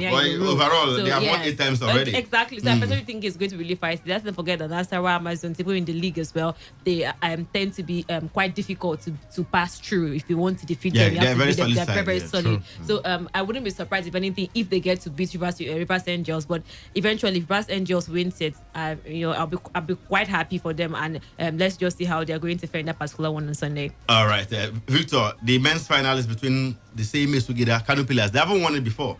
True. No, Niger Tornadoes are their opponents in the final who have not also won it before in the past. So massive fixture, all to play for right there, right? Yes, definitely also play for. And considering the fact that Niger Tornadoes are currently in the NNL, I think they'll be looking for some sort of consolation. They're also in the CAF Confederation Cup. Exactly. They'll be looking for some sort of consolation, maybe with the prize money attached to the ITO Cup. We're paying 25 million naira. It's for the guys. And 10 million naira for the ladies. It's a real big deal. But then I think it's going to be Emeka, we've been having something like a season of underdogs, where the underdogs have just been coming and causing some upsets. And, and I feel like Niger Tornadoes will get the better of Kano Pillars in that particular one. Now, I want to applaud the LMC or ITO, the organizing NFF, body, yeah. the NFF as well, for the venue of the match. I mean, a neutral ground where both fans, these are northern clubs, and of course both fans can come in mass to support their team. And the venue is somehow close to both teams. True, exactly. Yeah. Both, really Mina close. and Kano is not too far from we're going to Kaduna, be seeing. We expect the fans to turn up in their mass, and of course, we know how Kano Pillars is, particularly with the violence plagued the playoffs. Rather, I think it's going to be an exciting one. But then I want to give it to Niger Tornadoes. Give it to Niger Tornadoes. Yes. To the where are you giving it to? Niger Tornadoes, and that's because of Abubakar Bala. I think his influence is going to be his influence is going to be very, very key. Dorcas, why are you giving it to? I'm not quite certain. I personally do think that Kano Pillars will edge over Niger Tornadoes. Okay, you already gave the women's title to Nassau Amazons now, really? No, Rivers Angels. Yeah, okay. Rivers Angels. Don't striker. Who are you giving the finals to? Look, I'm confused, but I think I'll give it. You're to, confused. I'll give it to Kano Pillars, but because I think from the news that came out yesterday that Tornadoes will be using the same ground for their CAF Confederation Cup games. So more for the two teams, more like pre-season tournament for them ahead of their engagement in the continent. So good preparatory game for them, something at stake, big money, trophy at stake for them, but I'm giving it to Kano Pillars to edge this one. Kano Pillars ahead of Tornadoes, according to Top Striker right there. But let's talk about the Women League. When was the last time they played league football in Nigeria, the women? When was January. the last time? No, January was just the playoff now to determine the champion. Still part of it was last year, November last year. It was November last year. So it's more of a similar case to the MPFL that went on a 7 months break. Yeah, no, that one is legendary. Most of them have gotten other jobs. I'm pretty sure of this. No. They are still waiting patiently. No, some have gone abroad. The lucky ones have gone abroad. Finally, the long-awaited Nigeria Women Premier League will commence this weekend. Tomorrow. Yeah. Tomorrow. It was earlier scheduled to commence last weekend. Yeah, but of course, it will not commence tomorrow. The female competition will begin tomorrow across the country and will feature 16 teams split into 4 groups. How do you play a league of 16 teams split into 4 groups? That's each group will now be 4 teams. 4 teams. And they call that a league. It's a World Cup. No. Nigerian Professional World Cup. It's CAF Champions League. So that must be something like CAF Champions League or AFCON. 4 teams in a group. Oh, and they call that a seasons league. Well, what is happening to this country? We're trying to save time. That's what they're trying to do. We have missed the whole season already. Yeah, so they have to From round January up. to June or July, the league season should have gone. The MPFL they have played their own season. The women missed one full season. And because sometimes I wonder how these decisions are made. That's People where sit people down need and to they plan come. People sit down and they contribute and they eventually come up with this decision that you bring a league of 16 teams divided into 4 groups, and they're happy with themselves. They feel like they just arrived at a good. Sponsors to come and invest. It's pathetic. So I play 3 home matches, 3 away matches, 6 matches. And The the league is over. the league We is now over. go for the playoffs and determine who wins the league. May God help us in Nigeria. Record winners Rivers Angels will kick off her campaign against Lagos-based side FC Robo Queens, while defending champions Bayelsa Queens begin hostilities with a juicy tie against Kaduna Queens. Kaduna Queens, new girls in the league this season. Okay, let's serve you the full fixtures. In Group A, Rivers Angels will play Robo Queens, and of course, that will be going down at the Yakubu Gowon Stadium tomorrow. Okay, so you go to Yakubu Gowon Stadium and see the girls. They will use that to prepare for their takeoff final. Yeah. A takeoff final is no. They will not play. They might not play because it's too close to their takeoff final. And they're playing in Kaduna, so by the time they finish on Wednesday. We've seen similar morning. things happening in the MPFL. No. That one should not play. We'll have to confirm from Jessica Amade, the media officer. That one will not hold tomorrow. But of course, elsewhere, Oshun Babes will play Delta Queens in the show. In Group B, we'll have Dream Stars versus Edo Queens in Agege, and Heartland Queens versus Adamawa Queens in Owerri at Danayam Stadium. In Group C, it will be the Bayelsa Queens versus Kaduna Queens at the Samson Siesta Stadium. And of course, Sunshine Queens will be up against Nassau Amazons. And finally, in Group D, we'll have Confluence Queens versus Ibom Angels and Abia Angels up against Invisible Angels. You see that? League don't finish, League don't finish just like that. All right. No, but I mean, these are not how things are done. I don't know. The NFF are busy with the Super Eagles, and other aspect of our football is suffering. And that's what I was trying to say. I remember myself, and I was talking to Wisdom some days back, and I said the NFF just seem to think that they are not concerned about that. Their job is just for the national team, and national team is just for the Super Eagles, and they don't care about the other things.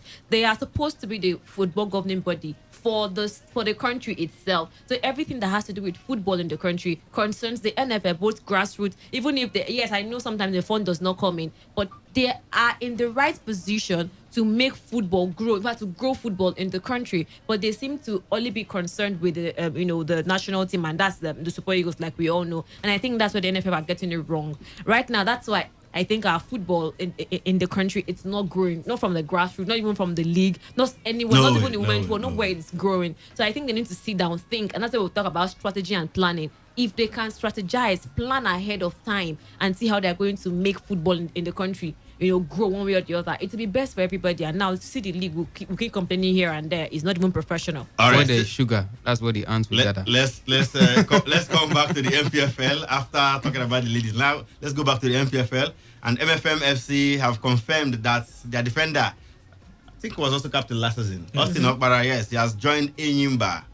I mean, the Leo of CAF Champions League football. Certainly. I mean, all right. So Austin Okpara, dependable defender, has joined Enyimba. It brings to the number 3 players who have moved from MFM to Enyimba in the last 1 year, including the likes of Chukwu Kaonowa and the other man, Stanley Okurum, who used to be his first partner, as a matter of fact, in MFM back in the day. And of course, Enyimba strategizing. Victor Mboma is also in. Yeah. True. Mboma is in. Obi Samson is physically in. Yes. Even rumors coming in that Cyril Lisema from Aqua United. Yes, we also had that one, even though he's not been confirmed officially. Yes. But of course, that of Mboma and Austin Okpara, Enyimba have confirmed those signings. Samson Obi as well. We also have the young man from Imad James from Plateau United. He has also joined Enyimba. The People's Elephants are buying big time.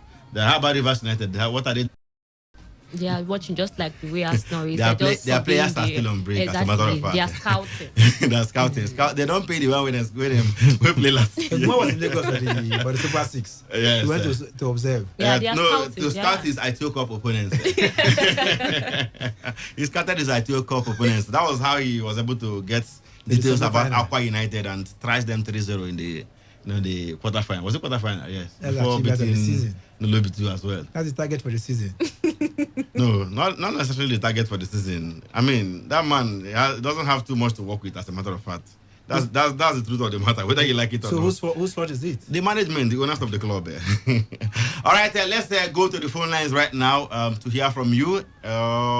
What do you make of what we've talked about so far? 0817 0000 951 0817 0000 951. You can also reach us on 0810 9510 951 0810 9510 951. Chukwueze visits Abia State Governor to, pay costly visits. The man gave him lots of instructive advice, and of course, Enyimba recruiting very well for the CAF Champions League. The Women League starts tomorrow. I took up final this weekend. We did talk about the promoted teams, especially Aqua Stars, who dismantled Shooting Stars 3-0 yesterday. The likes of Adamawa United, Jigawa Golden Stars, and Warriors all back in the MPFL. It's time now to hear from you. What do you make of those stuff? Let's go to the phone lines. Hello. Hello. Good afternoon. A very good afternoon to you. Welcome to today's Sports Live. Yeah, I'm Lucky calling from Onne. Lucky from Onne, let's hear you. Yeah, please, I want to ask about the Baka and Chelsea match. And Chelsea won 2-1. Okay. Thank you, sir. Lucky with the talk Nigerian football here. Any day we ask about the European football here again when we talk Nigerian football. Nigeria football not doing interesting to make it here. All right. Let's go to the other caller. Hello. Hello. Good afternoon. Welcome to today's Sports Live. Afternoon, brother. This is no photocopy. No photocopy. You are the man. You are the man. Yesterday you predicted that Aqua Stars would be Shooting Stars. I remember that one vividly. You can say that again and again. In fact, one bottle of something for you. I received it where I am. I pray that will happen. So concerning be that as it may, I'm very excited today because at least as we are one of the states that are not coming in football, at least this past 8 years, we've been able to for ourselves, right from having one of the greatest goalkeepers to having Aqua United winning the FA Cup that is now start ICA. And now we have two teams. I think I'm very excited. But going higher to the highest level, I think I'm happy with the another league that comes up, which is the ministerial nominee, which I think that... we're not talking about the ministerial nominee. Thank you so much, no photocopy. Let's go to another caller. Hello. Hello. Good afternoon. Today's Sports Live. Tell us your name and the location. I think greetings from somewhere around Ajit. It's okay. My name is Obina. I'm calling from Orazi. You're welcome, Obina. Talk to us. I'm just joining you people. I did not hear anything about the millionaires. Anything discussing MPFL today. Which about the millionaires? Nothing serious here from the camp of the Nazi millionaires. They are no longer millionaires, anyways. They are paupers. They are begging for funds. I'm talking about Heartland FC. That's what I'm saying. They used to be Nazi millionaires. Will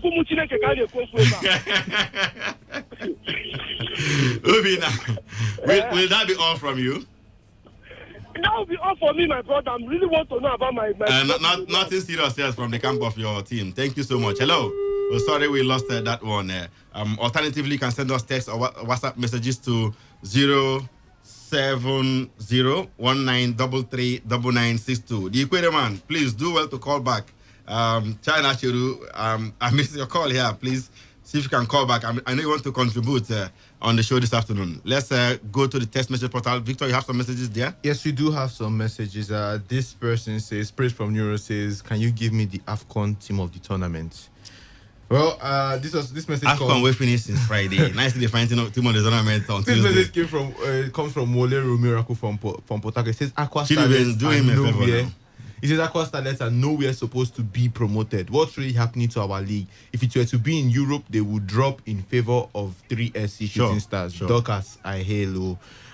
This Opobo from Bonnie says, Bonnie Boy in Opobo rather, says Amuniki and Mike Emenalo, now una turn. I command you to start work. All right, let's go back to the phone lines right now. Hello. Hello, good afternoon. Good afternoon. Welcome to Today's Sports Live. Tell us your name and your location. Okay, my name is Charles. I'm calling from Eliot. All right, let's hear you. I'm so disappointed to hear from Obina. Obina said he has nothing to say today. I was just eager to hear him say something. Can you imagine? It's okay. Talk your own. Leave Obina. Talk your own. Yeah, it's what I'm saying. I've been following your commentary here. It's okay, but I am so disappointed in Nigerian League. How can they say they want to, investigate Aqua Starlet?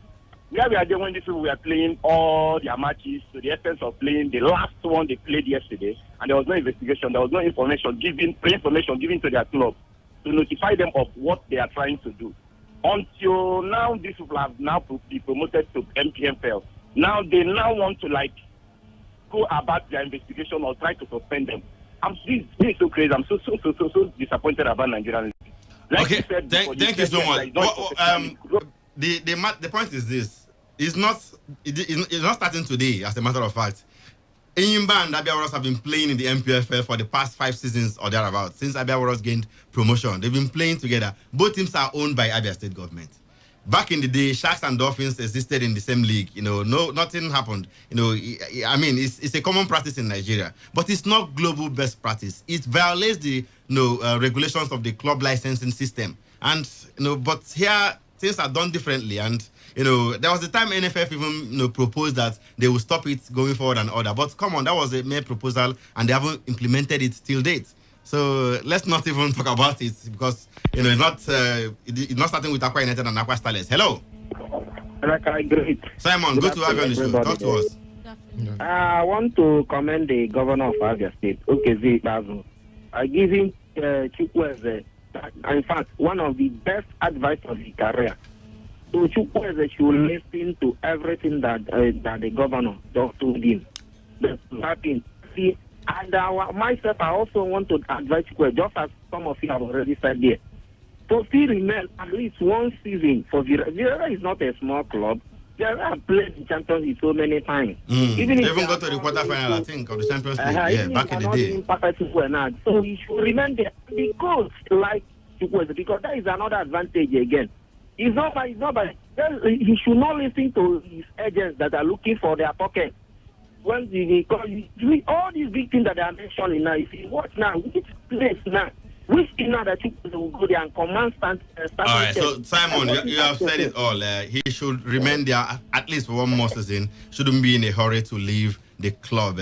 Top striker, Gernot Ross says he's focused on seeing out his contract as coach of the Super Eagles. Mecca, yes, there are rumors that Morocco and Cameroon are looking for him, but of course the big question is, will they be able to pay him what Super Eagles are offering to pay or pay him at the moment? And of course, for Super Eagles on their part, the hierarchy may not want to let him go because they cannot part with $1 million at the moment. So I think But if he hands in the transfer request, then exactly. We won't pay any $1 million. In fact, he should be the one even paying us. But I think the stability we've had in the Super Eagles in the last 3 years, we've not had it in a long while. General has brought that stability in the Super Eagles. Stability in what sense? Sorry. There will be no the last. People have been talking about dangerous coach coming. Under Samson under Sunday Olise, we knew how the team was in turmoil.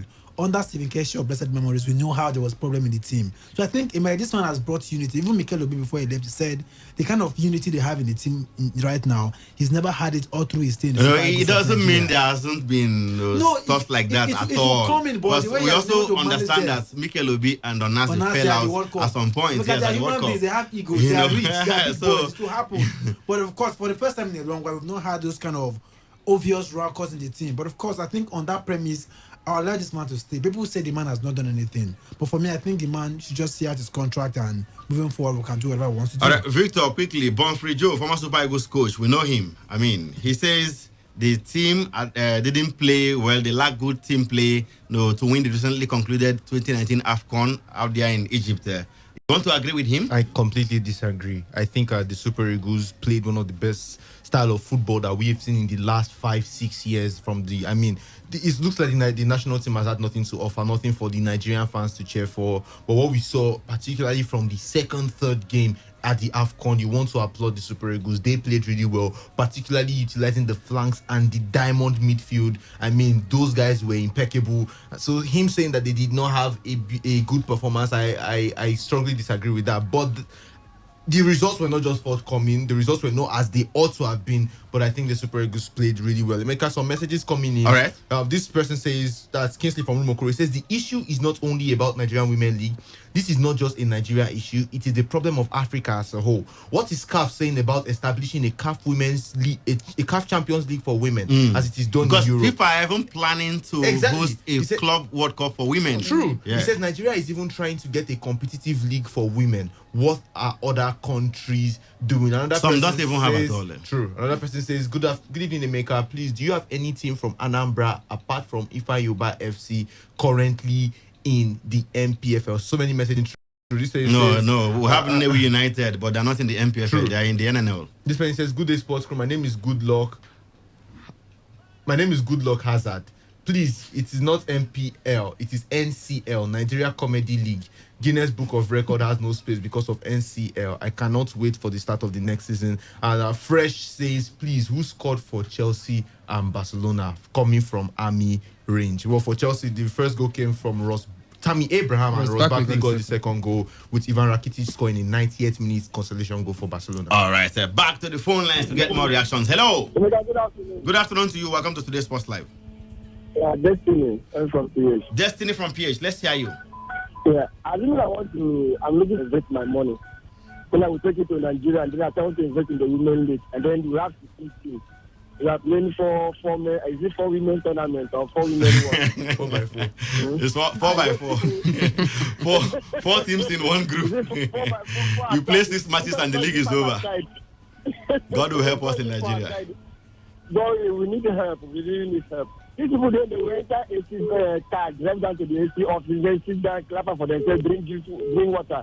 They come out with this kind of the agreement. What kind of Make a bet.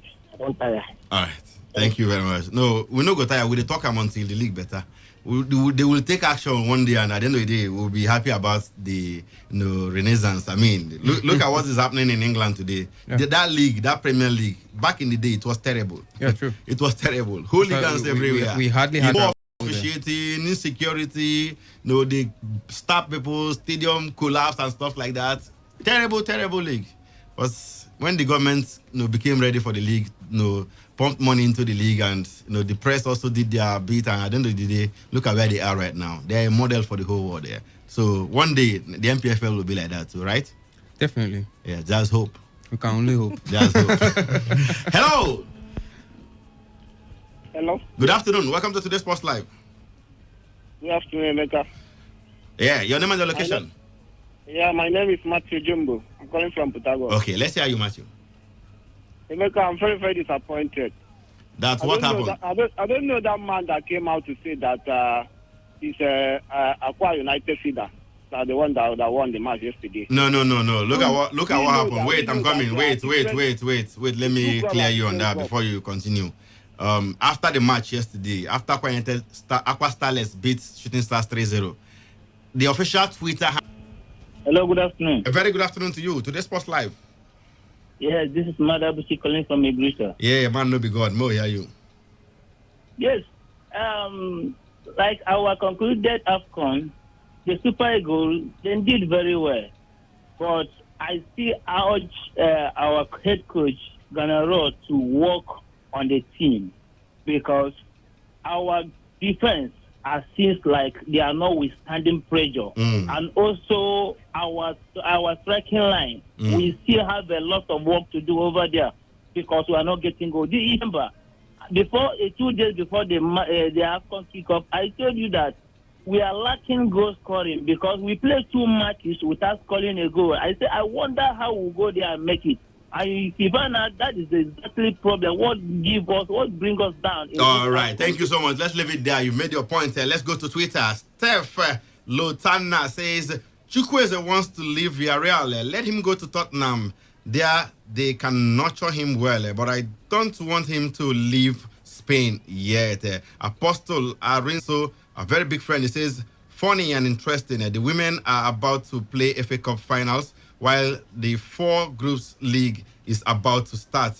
We don't have administrators, but ripple men. Okay, this other one from Jim Tony. Jim Tony says, I think the LMC should be serious in this football business. Now, their leniency toward teams is not helping matters. Aqua Starlet and Aqua United should not be allowed to compete in the same league. Also, Abia Warriors and Enyimba and Delta Force, as well as Warri Wolves. Gintoni has so many tweets, but let me just take one out of the remaining 2 he sent. He says, Shooting Stars, that's 3SC, on the other hand, is suffering because of the treatment lended to Izu Joseph's family. Okay, some people are taking it from that angle. Someone called yesterday and said that if they don't. Yes, exactly. If they haven't paid those monies completely, that they will not gain promotion. But of course, those are the messages coming through, and I'm afraid that's how we'll be wrapping things up on the show this afternoon. Many thanks to the guys in the building. Dorcas Cookie, the sports diva Chidube Munjoko, Victoria here, and of course, top striker Emmanuel Chibuzo. Meka Dena is my name. We'll be back same time tomorrow for yet another exciting edition of the show. Don't go anywhere. Today's Sports Live. More programs are coming on the show here right after this one.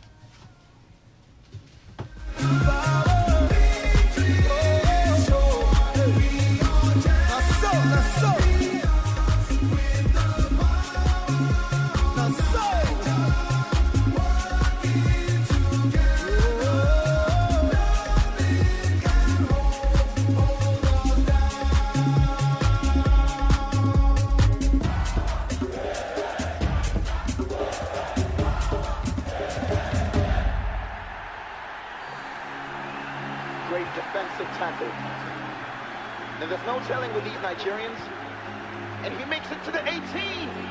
And oh my goodness, what a goal!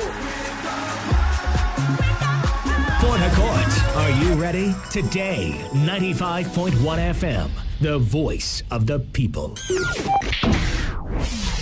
Today, 95.1 FM, Port Harcourt. News update.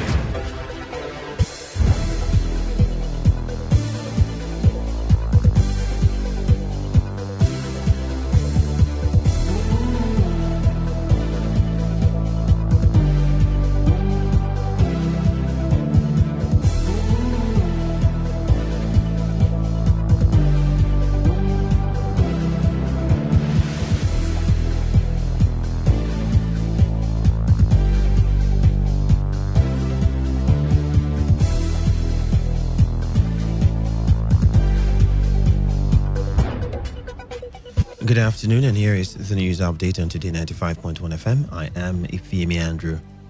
President Muhammadu Buhari has condoled with Channels TV management and the family of Precious Owolabi, an NYSC member who died from a gunshot wound sustained during a clash between members of Islamic movement in Nigeria and the police. The president also condoled with the Nigeria police leadership over the death of Deputy Commissioner of Police Usman Umar of the FCT command, who died during the violent clash. The president's condolence message was posted on his official Twitter handle at M. Buhari. He said the commitment of the deceased NYSC member and the police officer is saluted even in this time of grief. The president also reassured Abuja residents to go about their lawful activities, adding that law enforcement agencies are taking action to safeguard the nation. An FCT council of the Nigeria Union of Journalists has described the death of Precious Owolabi of Channels TV as one too many. Owolabi, a core member serving with Channels TV, was amongst those killed in the clash between the Islamic movement in Nigeria, popularly known as Shiites, and the police in Abuja yesterday. The NUJ, in a statement signed by its chairman Emmanuel Ogbeche, expressed deep sadness over Owolabi's death, stressing that it was another sad day for the journalism profession in Nigeria. Ogbeche urged the federal government to take responsibility for the death of Owolabi, as it was its constitutional duty to safeguard his welfare and security as well as those of other Nigerians. He further called on the federal government to demonstrate its seriousness in addressing the pervading insecurity by finding an amicable resolution to the grievances of the IMN to avoid further needless death in the country. The NUJ chairman said that while death was inevitable, journalists should also take into account the environment they were reporting from and not become the story. And indigents of Emoha in a Kure local government area of Rivers State have continued to appeal to the state governor to allow the Onelga Security and Peace Advisory Committee OSPAC to operate beyond Onelga. The respondents lamented that since the ban of OSPAC in their areas, there have been increases of criminal activities, especially on the Ilili and Egbeda Road. Some of them who spoke to our correspondent Alfreda Alerji, including one Igwe Ubabi Sunday, said they now live in constant fear of the unknown. They appealed to the state government to have a rethink and allow OSPAC to work outside Onelga. It's very, very terrible in my own community. So I want to appeal. It's an appeal. Anyway, it's an appeal to the government and the Onelga chairman to allow OSPAC operate beyond Onelga, especially in my community, Ebeda. That road from my own community, you can't pass that road. That road is a dead zone. They kidnap people every day. The people, my community, the market women, people that are coming to market to buy and sell. I'm appealing to the governor of the state that OSPAC should be reinstated back to the local government. OSPAC should come back. Ever since he stopped the services of OSPAC in the local government, crime has increased. They killed a woman at this Elele Omoko, Ebeda Road. Isobo Wole Road. I've started again. OSPAC should come back. Governor should have mercy on the local government and bring back OSPAC for us. And now on the foreign scene, the United States government is introducing a new fast-track deportation process that will bypass immigration courts. Under the new rules, migrants who cannot prove they have been in the U.S. continuously for more than 2 years can be immediately deported. Until now, expedited deportations could only be applied to those detained near the border who had been in the U.S. for less than 2 weeks. Rights groups say hundreds of thousands of people could be affected. The American Civil Liberties Union says it will challenge the policy in court. The new rule is expected to be implemented with immediate effect after it is published today. And that's it on the news update for the hour. Thank you for your time. Stay tuned.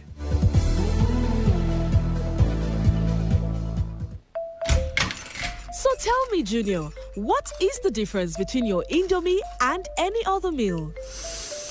The taste! Yes! Taste is the difference. The difference is the taste. That's my boy. Now go and buy me our delicious Indomie noodles. Caring mothers trust Indomie noodles to provide tasty nutrition for their families. Indomie Super Pack now available at 85 Naira. Indomie noodles. Tasty nutrition, good for you. I'm Chiwendu calling from Imo State. My name is White calling from Bayelsa. Hell yes, this is Udra calling from Akwa Ibom. My name is John calling from Bayelsa. Amaka calling from Abia. This is Toya calling from Bayelsa. I'm Divine calling from Port Harcourt. With over 8 million listeners glued to this dial, why not take advantage Showcase your product and services to the world with rates that wouldn't break your bank? Visit us at number 1 Today FM Drive off East West Road, Rumekini, Port Harcourt, or our city office, 21 Orobon Crescent, GRA Phase 2, Port Harcourt. Give us a call today on 0803 35 57 986 or 0810 128 2937. We are your number 1 talk radio station. Today, 95.1 FM. Voice of the people. Hey, you want to speed drive? Come on, go to the racetrack. You want to smoke? Not on the steering wheel. You want to drink alcohol? Don't do it on wheels. Go to a bar and don't drive afterwards. Seat belts are not for fancy. They're there to save your life. Know your traffic rules and obey them because they are for your own good. Drive with care because life is dear.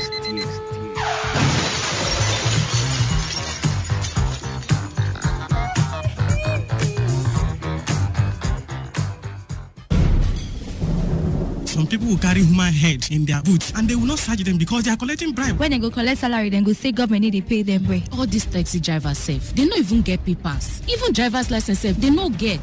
Hey, you back there. Hold on there.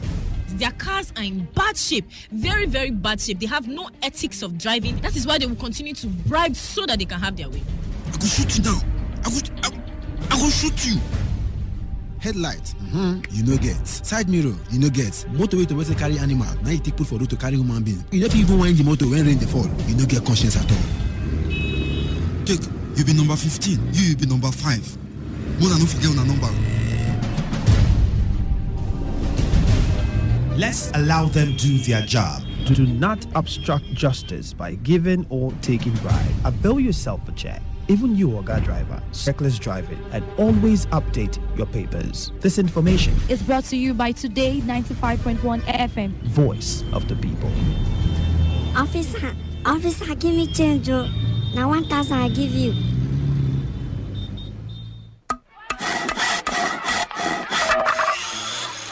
Every child deserves to be happy. Every child deserves to laugh. Years after Nigeria adopted international prohibitions on child labor into law, millions of children in the country are still engaged in child labor activities. The International Labour Organization estimates that about 25% of Nigeria's 80 million children under the age of 14 are now in the workforce. Every child deserves a childhood.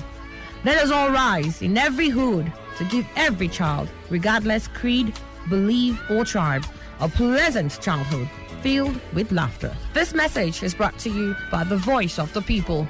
Today 95.1 FM.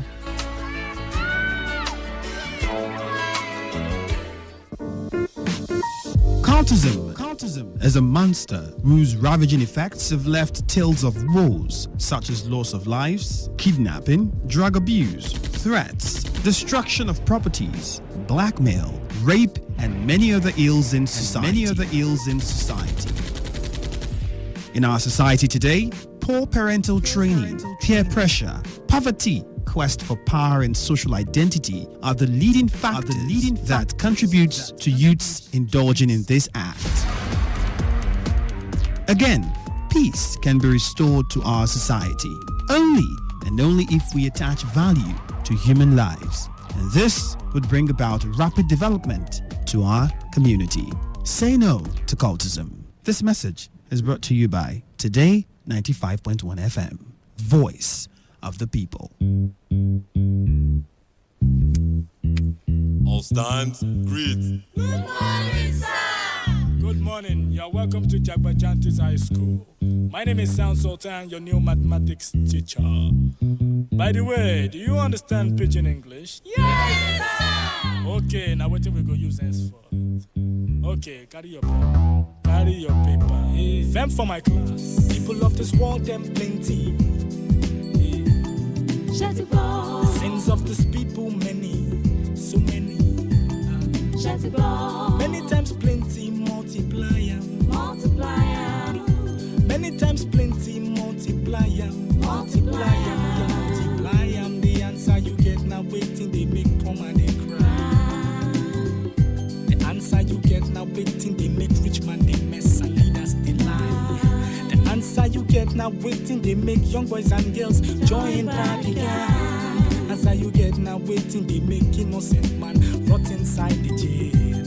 Get it, and then agree to grant and bail. Get it, oh. Everybody, oh yeah, join Jagbajantis, make we solve mathematics. We did about our continent, so Oyibo say about mass, we go use takes of mathematics. So follow Jagbajantis. So ya carry by be for brotherhood. Love your neighbor as yourself, oh for objectivity. Be objective, gentlemen. D for democracy. Democracy. Now M for modification. Of our behavior, let's stand to the savior. A accountability. If you've been a chop money, I beg you take them easy. S for solidarity. United we stand, divided. Oh my shell, we enter new millennium. Nigerians like 120 million. One population of 6 billion. 6 billion. Divide that 1 by 120 million all together. Oh yeah. All together. The answer you get now waiting, they make people they jar. Come on for Niger. Answer you get now waiting, they make people want travel. By hook or by crook. The answer you get now waiting, they make people they sleep for embassy, for visa. Answer you get now waiting, they make people they sell them property for ticket. Get it. Then they travel, see. Get it. Oh, hey. Everybody, oh yeah, join Jagbajantis, we solve mathematics. We did about our continent, so Oyibo say about mass, we go use takes of mathematics. So follow Jagbajantis. So ya carry by be for brotherhood. Love your neighbor as yourself, oh for objectivity. Be objective, gentlemen, ladies. D for democracy. No matter how bad it is, they let a military. M for modification. Of our behavior, turn to the savior. A accountability. If you've been a chop money, I beg you take them easy. S for solidarity. United we stand and divided. Oh my shell, you just the HSCity. Shut it down. And there's the VG City. Shut it down. Right go level for HSCity. Rich man corner be VG City.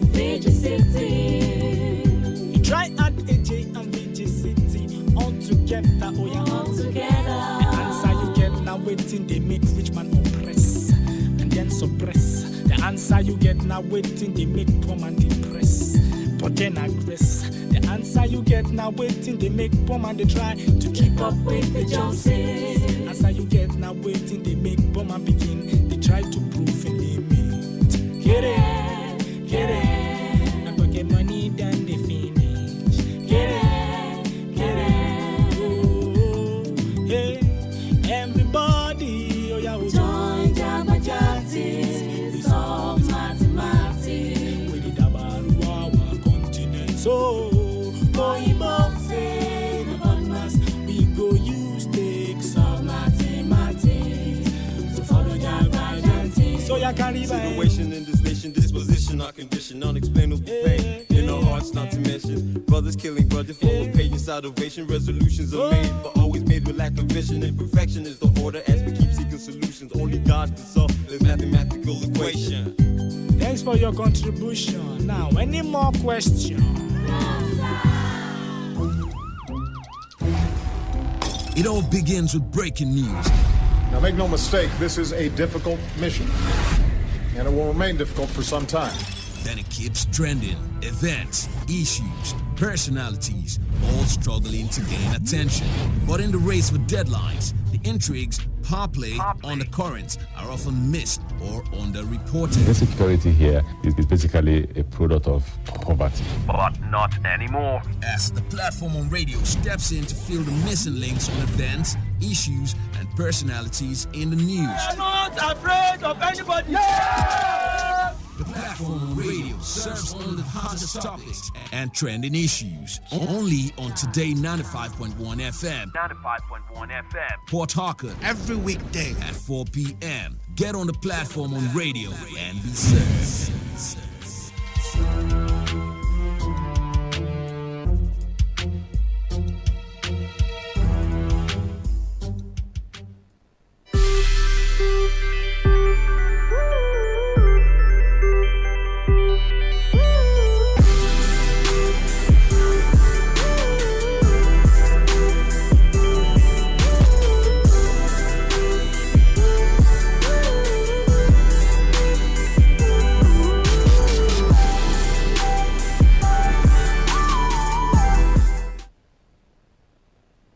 Is very, very terrible in my own community.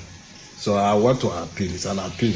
Anyway, it's an appeal to the government and the Onega chairman to allow OSPAC operate beyond Onega, especially in my community. That road from my own community, you can't pass that road. That road is a dead zone. They kidnap people every day. The people, my community, the market women, people that are coming to market to buy and sell. I'm appealing to the governor of the state that OSPAC should be reinstated back to Ikure local government. OSPAC should come back.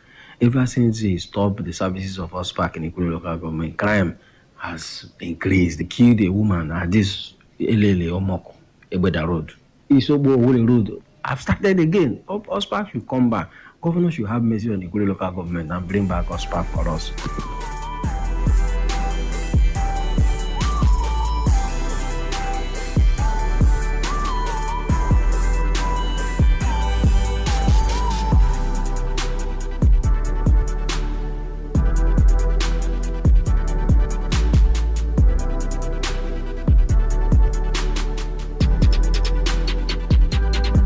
There you heard the voices of some indigents of Ikure and Emoha local government areas calling for the return of OSPAC.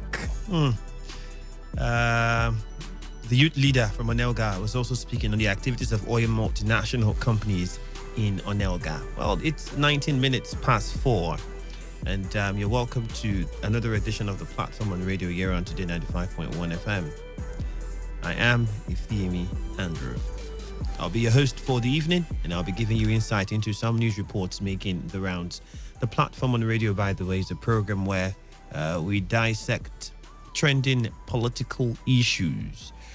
We get to look at them and also look at them with correspondent reports on the side.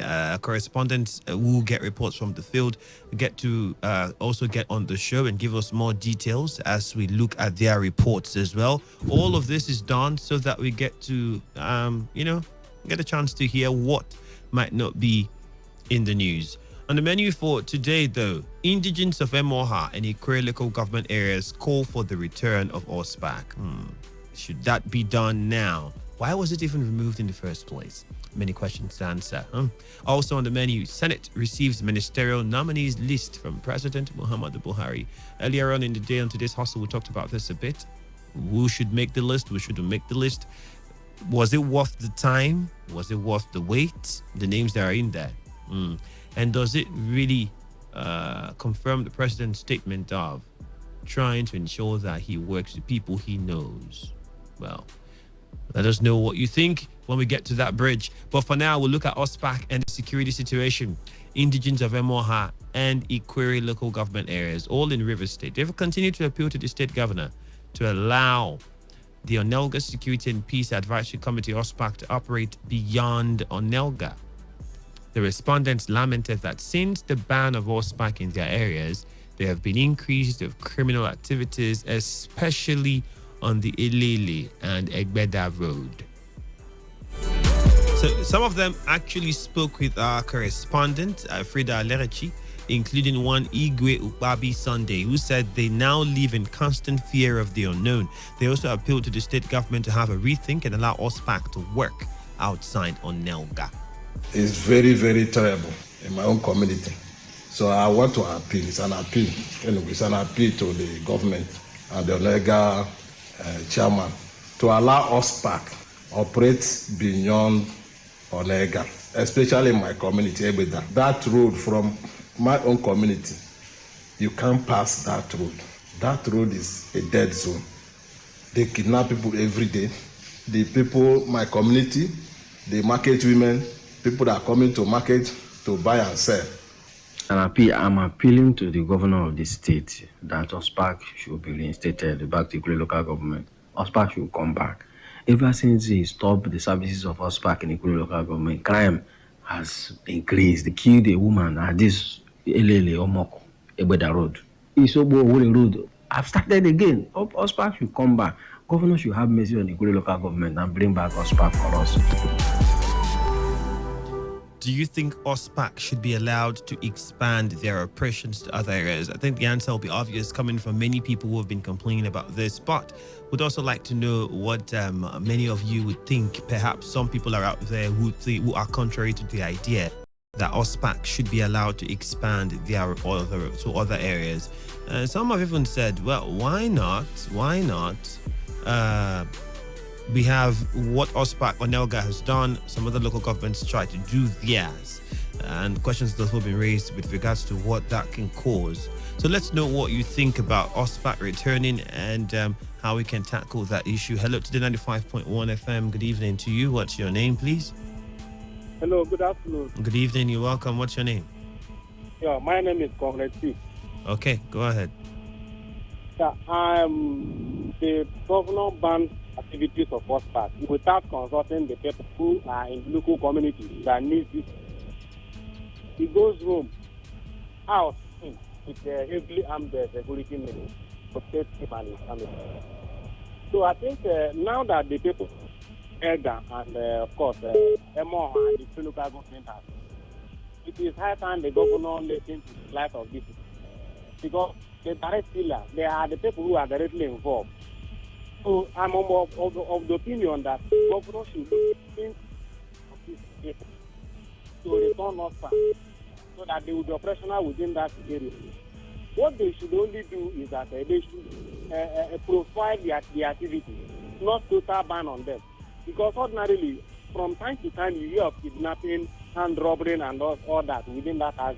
So if they happen to return, I think it will go a long way curtailing the activities of these criminal elements operating that road. No longer be safe for the voters and those who live around. I think last week there was a protest as well because of the activity when a pregnant woman or thereabout was protesting and some other persons were there. To cram it all, I just want to join my voices to those of that more local government, but people government to return all back in that area so that there is no effect. All right, thank you very much. Hello to the 95.1 FM. Hello, Andrew. Hello, you're welcome. DK, good evening. Thank you, my brother. How are you doing now? I'm very fine, sir. Thank you. Okay. Concerning the house, Mm. I think that security fit is a child of necessity. It is the failure of the conventional force of police and other paramilitary agencies that necessitated the coming of OSPAC into being in the first place. Where they have gone wrong, where there are excesses on their part, government can come in and check it, reform it. I earlier said it's not a good idea to throw the baby away with bathwater. So I am of the opinion that OSPAC should operate beyond ONELDA to solve the present security crisis we have in the state. Thank you. All right, thank you very much. Hello, today 95.1 FM. Oh, goodness, we host that call. The lines are still very open. Let's hear what your thoughts are and what you have to say. Good evening, today 95.1 FM. Hello, Andrew. Lawson, you're welcome. Seriously, on a very serious note, I really beg the River State Governor, with whatever it is he holds sacred, to allow us back operate. Honestly, I beg him in the name of whatever he holds sacred, because it is as if, you understand, nobody is doing anything. These people come out and do whatever they want to do and go. Why is it not ending? Now, the OSPAC, he wasn't even the one that brought OSPAC. I don't even agree that OSPAC, they've done anything wrong. No. They work with the police. All the OSPAC man that you put the other day, you understand, on this thing, when he was talking, he said they work with the police. That incident happened at the Kuruta or wherever. The police was with them. The police was with people. Just play politics, and before you know, they say, hey, us don't operate beyond. Was it the one that brought us back? He challenged the local government chairman and the traditional rulers in the area. They brought these people, and then there was progress. The criminals have even started running. Even the people from the community were all happy. And suddenly, he just came and said they should leave without anything replacing them. Is there something else that he's not telling us? Honestly, is there something else that he is not telling us? Because if you truly want the security situation to be solved, you understand, and then people are making effort, there is progress, so you say they should go, and then you are bringing nothing. You are replacing them with nothing. It's the meaning of all this. See, we all know that the police have failed. That is an old story. I don't even want to go to the area of police. But if we have this OSPAC making so much progress, and then you just come and say they should go without anything to replace them. And then a lot of people who are here, they are not saying anything. People who are even supposed to say things are not saying anything. Everybody is afraid. Why? Meanwhile, people are dying every day. People are being kidnapped every day. Look at it. And all these people are from families. Most of them are Rivers people.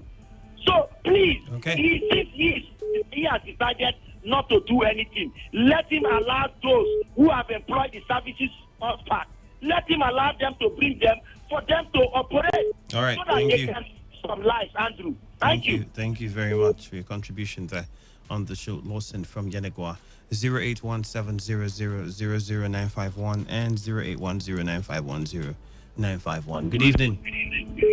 Good evening, my brother. JJ, welcome. Thank you very much. Andrew, I want to tell you my candid opinion from the bottom of my heart. OSPAC shouldn't come back. Andrew, are you with me? Go ahead. Good. Now, let me tell you, these people, they are not worthy of help. OSPAC left their own ground and came to Emoha, went to Ikwere and even part of Obiakom. Now, Andrew, I don't know if you close work, if you listen to area talk or what they call the program, anchored by Buchi Rapua. There is not the people from the same Emoha don't call to complain about the same OSPAC. Oh, they are killing our people. Oh, they just made an empty bar. Oh, they did this. Oh, they are taking our women. Oh, they are doing this. All the bad things are now about OSPAC because they want OSPAC out so that their brothers can have their way. It is the same lion that they have to breed that is eating them up now. And I congratulate them until I finish them all. I was complaining them. I mean, what does these people want? You bring police. Oh, police is killing us. You bring army. Oh, army is killing us. We don't want army. Women will come and protest. Make them do all they want to do. Now, today, we want us back. See, chairman of Onaga, Victor Odili, please, if any of your boys venture to step outside their jurisdiction, sack that person, collect everything for him, and try him for treason. Because let them maintain their own area and grow their own economy and make it grow. By the time these areas are no longer safe, companies will come to your area and your area will begin to grow and you will make the money you've invested on them. There's these people, MOHO, they don't need help, so don't even help them at all. JJ, they are so ungrateful. So let them stay in their place. Thank you very much. JJ, thank you very much for your contribution. Let's take a very short commercial break. As soon as we return, we go back to the phone lines. There's still more to talk about. We'll be right back.